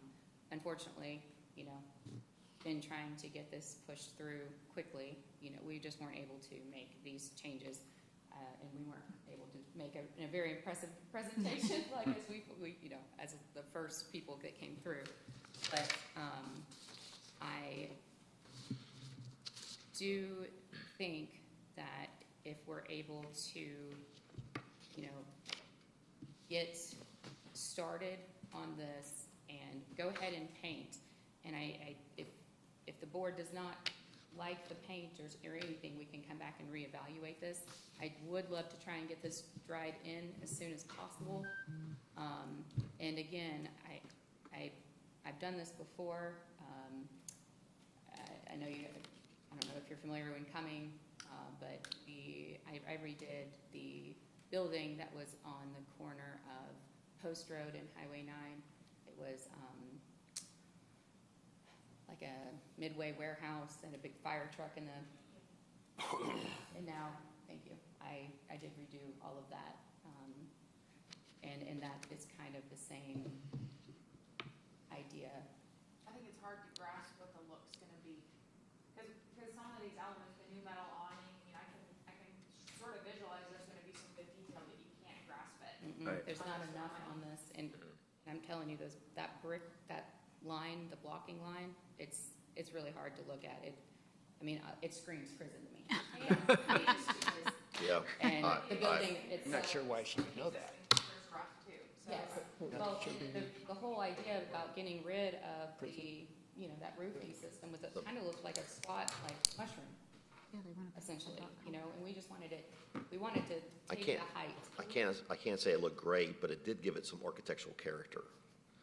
And I feel like taking that down, you've really kind of stripped the building down too. So that's what we're trying to build back up, is give you some architectural character to this. You know, once we have, you know, like, again, those like different dimensions on the front to, you know, the cedar that comes out, and then the awning, and it's also hard to look at that window with no grid system, you know, in it. Sounds like you're clearly in a hurry because you want to get this weather tight. The weather right? part. But you haven't really. I had actually to think didn't even through it. actually get to physically speak to or talk to the architect. I sent him literally a drawing that I did on the side of the road. I pulled over and, you know, said, here, this is kind of our vision for this.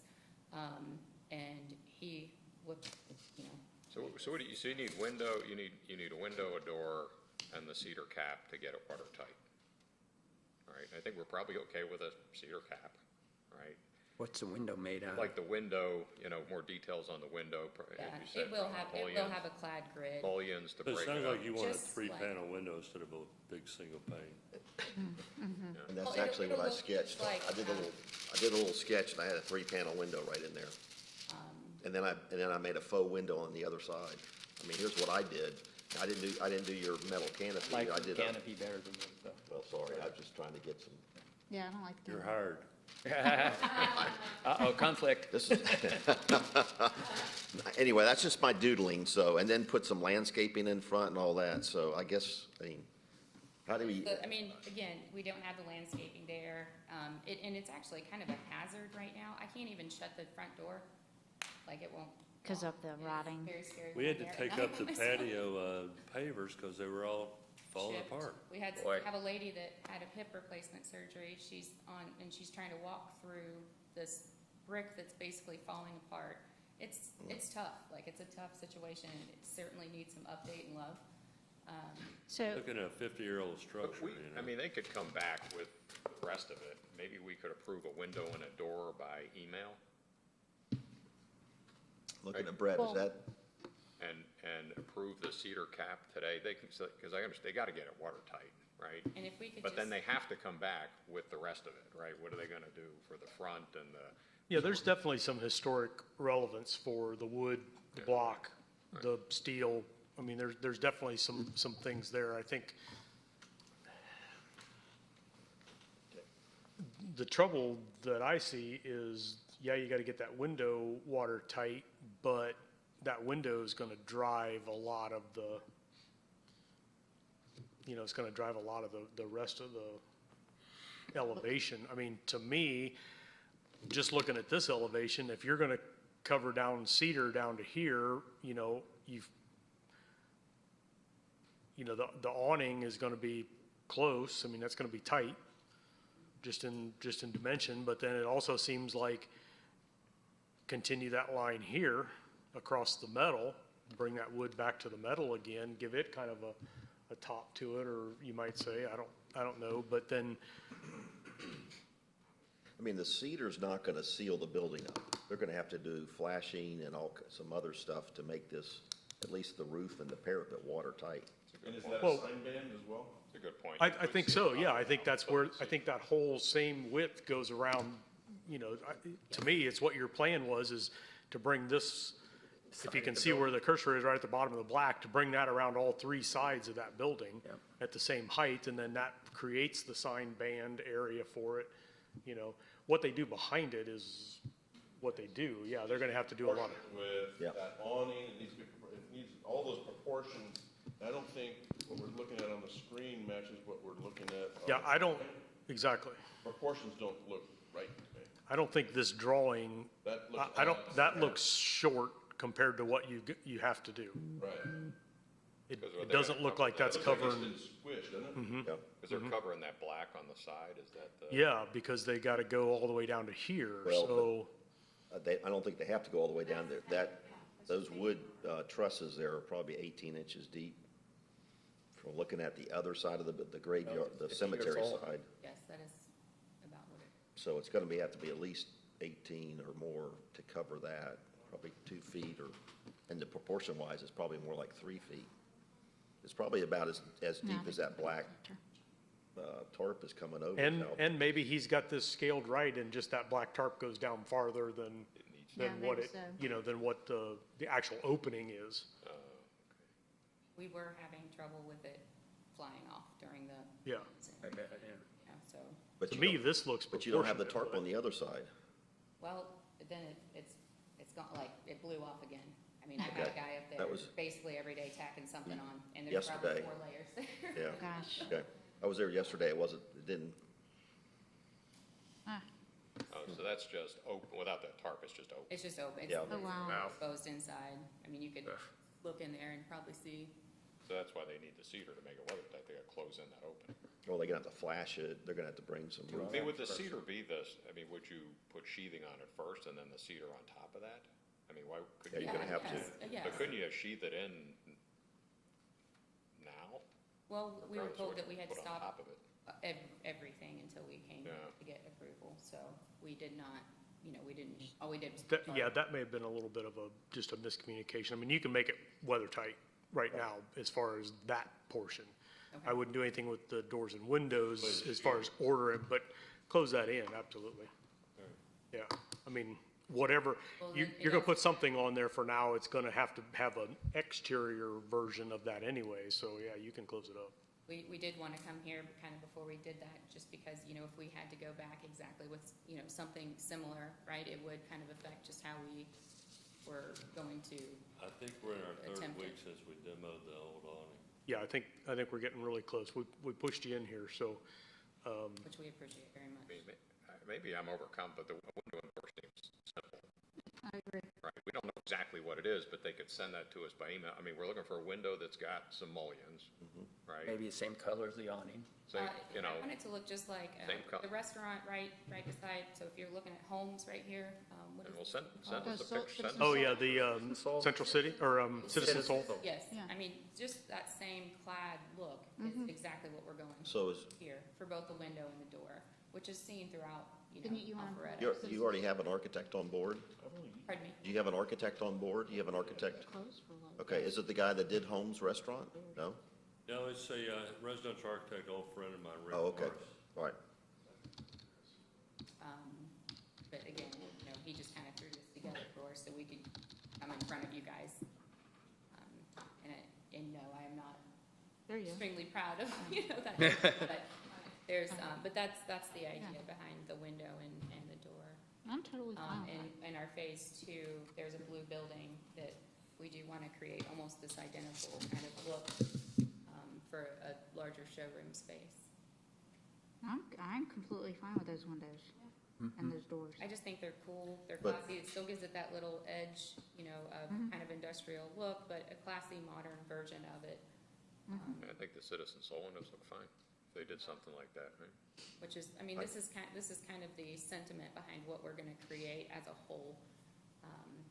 Well, now, but your building would also be black? The building? It's called iron ore. But essentially it's black, so you would have everything would be Dark black gray. awning, black CMU, black windows, black doors. Well, and then we have the cedar that's gonna pop. Maybe you Pop make, off of that. maybe you make the It's- building lighter colored. Yeah. The awnings then become, the awnings and the window framing is black. Yeah, like That's Iron really, I'm on board with that black, everything black. I mean, with the So- building itself being black, I can't get on board with that on. Well, how about if the block is painted a neutral color?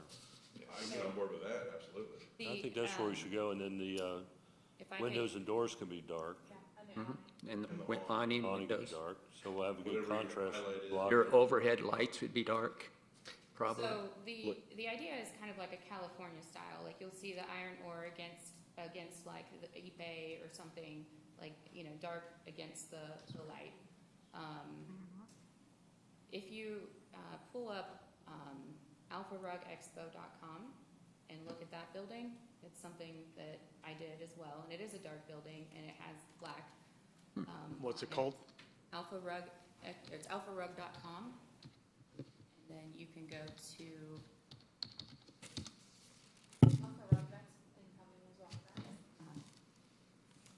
if you go to About Us, be able to see the buildings, so that's something, you scroll down, continue to scroll down. That's, We'll go back, wait, go back up. right? now Right there.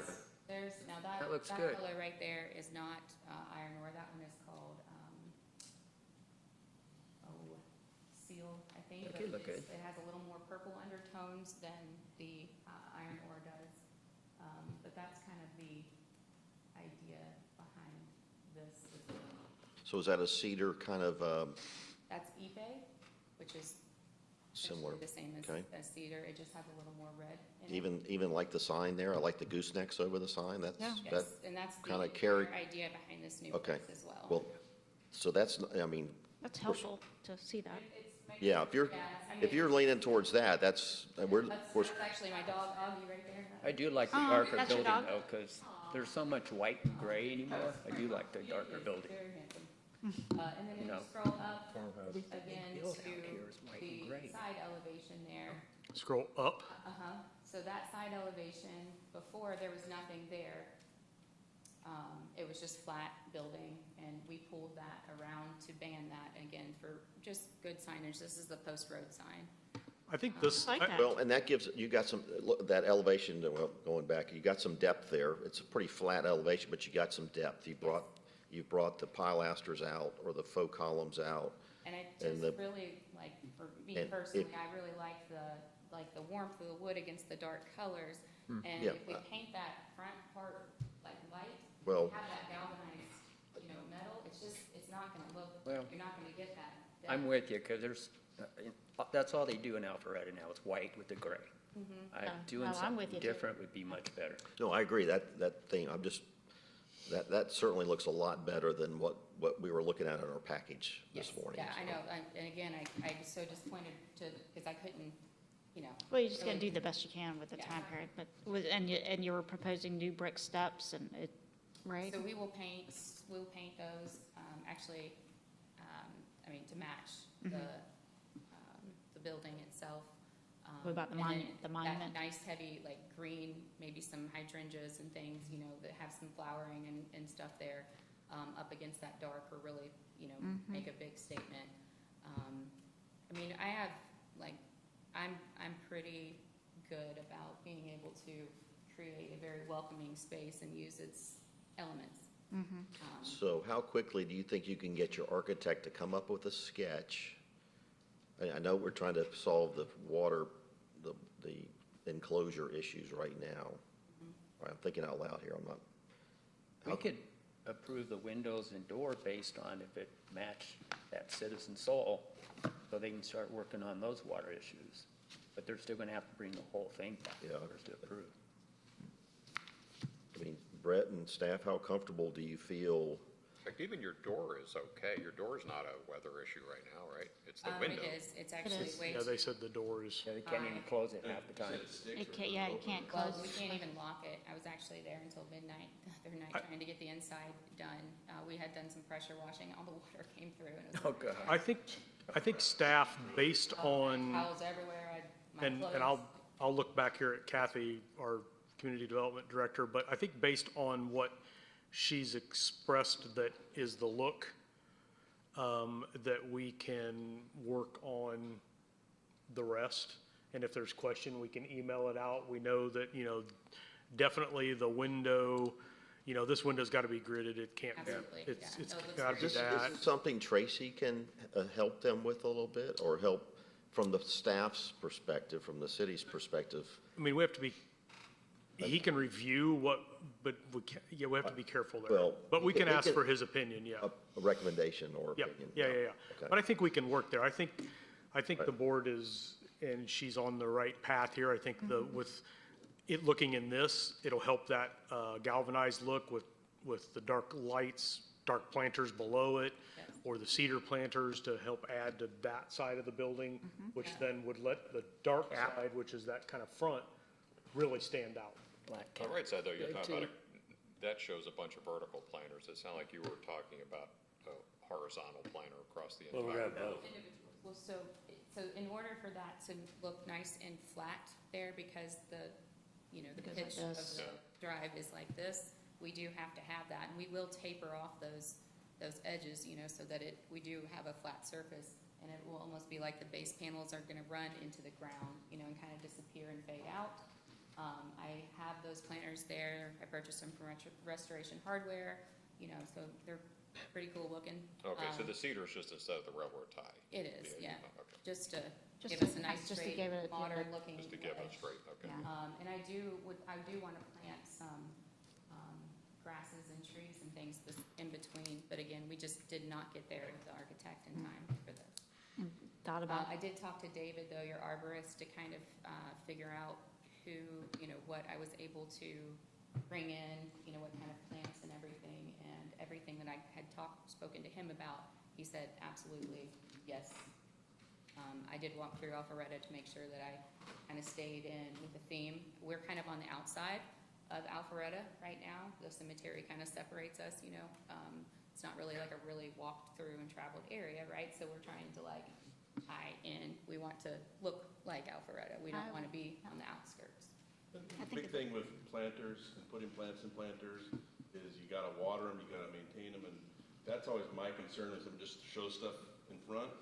But do you have a landscaper that is on site to maintain these things? Because too many times you see things that just die and then they're left. Yeah, and it looks terrible. And then it's like, well, then we'll take the planters out, or. So there's Rainbird makes a system that actually goes into the pots and waters them. It's scheduled. You just turn it on and it hooks up to your hose. So that is what I plan to use for those. How do you run the water to it? It's kind of cool. You guys have.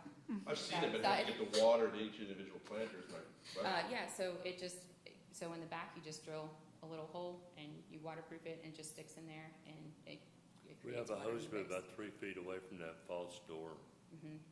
It's like an ice maker line. You just run an ice maker line. Just have The to problem is you gotta have a feeder line that goes to the city.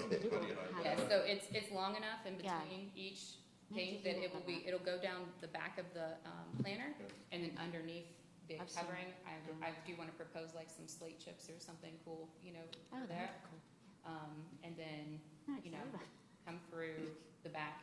And I mean, because you're right, I mean, that did happen actually at Alpharetta. If you go up again, I have planters there on the one sideline in Post Road. We didn't have anything. We had a guy that was watering them. No, they're dead. Oh, Timely, a guy. terrible. The guy never works. The guy obviously didn't get paid enough. And thought about the monument sign, would you paint the brick on the monument sign? Would you also paint that? So brick? I have laying signs. I've been in touch with Richie Rosebush, who owns Laying Signs, and he's kind of creating some cool signage things. We want to do something a little more unique, right? Again, we want to, I love behind the fence right there that's pictured on the drawings. It goes back pretty far, and there's a bunch of pole barns behind there. It's on this side. And that's gonna be the next phase. Alpharetta has all these cool signs that kind of pop up. I wanna kind of create this alleyway, you know, with signs that kind of come up. I want it to look more cohesive. He runs an amazing cabinet outfit, and when you walk inside, you guys would just, it'd blow your minds about, you know, what these guys are doing and what they're creating. We don't have an exterior that matches the integrity of the interior right now. So that was the idea behind the sprucing up the showroom, and, you know, sprucing up the exterior of the building, of course, with all the rot and everything too.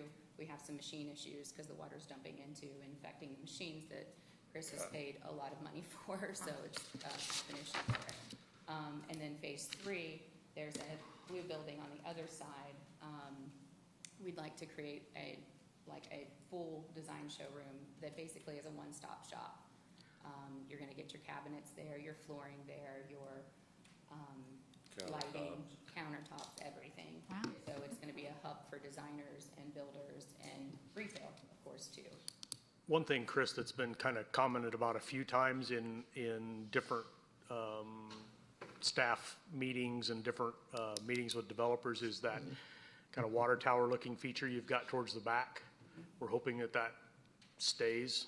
Yes. It's kind of a Very cool feature, and maybe it gets enhanced a little A bit. dust collector, so we've not taken. I know what it is, but you know, it looks like a water tower kind of thing. And I have We spoken. need to paint it because it's rusted bad. Yes, and so It's that's just what we like that wanna roof. paint If you look at all. our roof, we painted part of it because we're using that part. The other side is where the water was coming underneath the building. Yep. So we didn't worry about painting it, but Well, look at while you're painting it, it would look really neat if you put Alpharetta up there. Oh, geez. Cool mural on it. I'm just saying. No, you know, I mean, This is Hidden Creek. my idea behind. so the TV helicopter's gonna get a good picture. exactly, know exactly where they are when they're. And we've also had a bunch of complaints, of course, from the condos that are on the other side. You know, there's a direct, I mean, they get to look at all of our trash and our junk, right? We're just We've trying been to there spruce since it the up. sixties, so it was time to bring this place back to the century we're in. Well, I like the whole idea. I think it's, Yeah, well, we I did think it that. looks, Yeah. and I'm glad you showed those Chairman? pictures because Yes, it helped us understand, you know, where you were wanting to go. When we did that in Cumming, we had so many just people that weren't interested in flooring, but come in and just say thank you. I mean, this was such an eyesore for so long. Yeah. We really appreciate it. Well, I live right down the street and I'll be loving seeing that. All right, Yeah, Mr. when I Chairman, walk I'm downtown. gonna take a stab at this. We'll see what. Okay, hang on a second. I think so. All right, I need to ask for public comment. Any public comment this morning on the application? Okay, there be none. All right, Frank. All right, Mr. Have Chairman, at it. regarding DRB 200027, Crow Cabinets, motion to approve the elevations and materials as discussed today, subject to final staff approval on the details with the following understandings. That the final appearance will be similar to the look of Alpha Rug Expo. The windows and doors will be similar to Citizen Soul. Applicant will install a faux window on the right to match the window on the left. And that there will be cedar versus the railroad ties in front of the shed section. And the motion. I second that. Okay, motion by Mr. Swing, a second by Mr. Owens. Any comments or questions about the motion? All right, there being none, I'll call for a vote. All in favor of the motion, please raise your hand. 1, 2, 3, 4, 5, 6, 7. All opposed, no opposition. Motion passes 7-0. Okay, very good. All right, I guess if staff has any issues or questions, they'll certainly Come back to us. kind of call time out We're and come gonna be back to doing us. signage and Yeah, will they come back? later and all that, So, right? so that's something we do look at is signage, for instance, and landscaping, so, We'll also Downstairs, get something where for you turned in. and landscaping. Okay. My question. Yeah, everything looks good. Kind of Thank you. doing the homework on, I know that there's some kind of algorithm on square footage and linear sign, you know, I just don't know how big my signs are, how Yeah. much. That's- I mean, Mr. Predator, Yep. Yeah. yep, he can help, If not, Richie will contact. he can Okay, help yeah, you so out with Rich- that. Yeah, so Richie's on it, so he And the has all my look of the sign signs. on Alpha Rug Expo is pretty good too. Okay. All right, there being no further business and with no objections from board members, this meeting is hereby adjourned. I was going to object. Here, here. Good luck with that. Thank you, I'm glad you're doing that. Thank you. It'll be- Yes, It'll be nice once. we appreciate it. You're all welcome to come to our grand opening. It is. All right. Thank you. So do you do, It would take me only. refacing too? Pardon me? Do you do refacing of, existing cabinets? Yeah, yep. You do it all. I might have to come to the grand opening. Come on, and if you guys need flooring, we got that.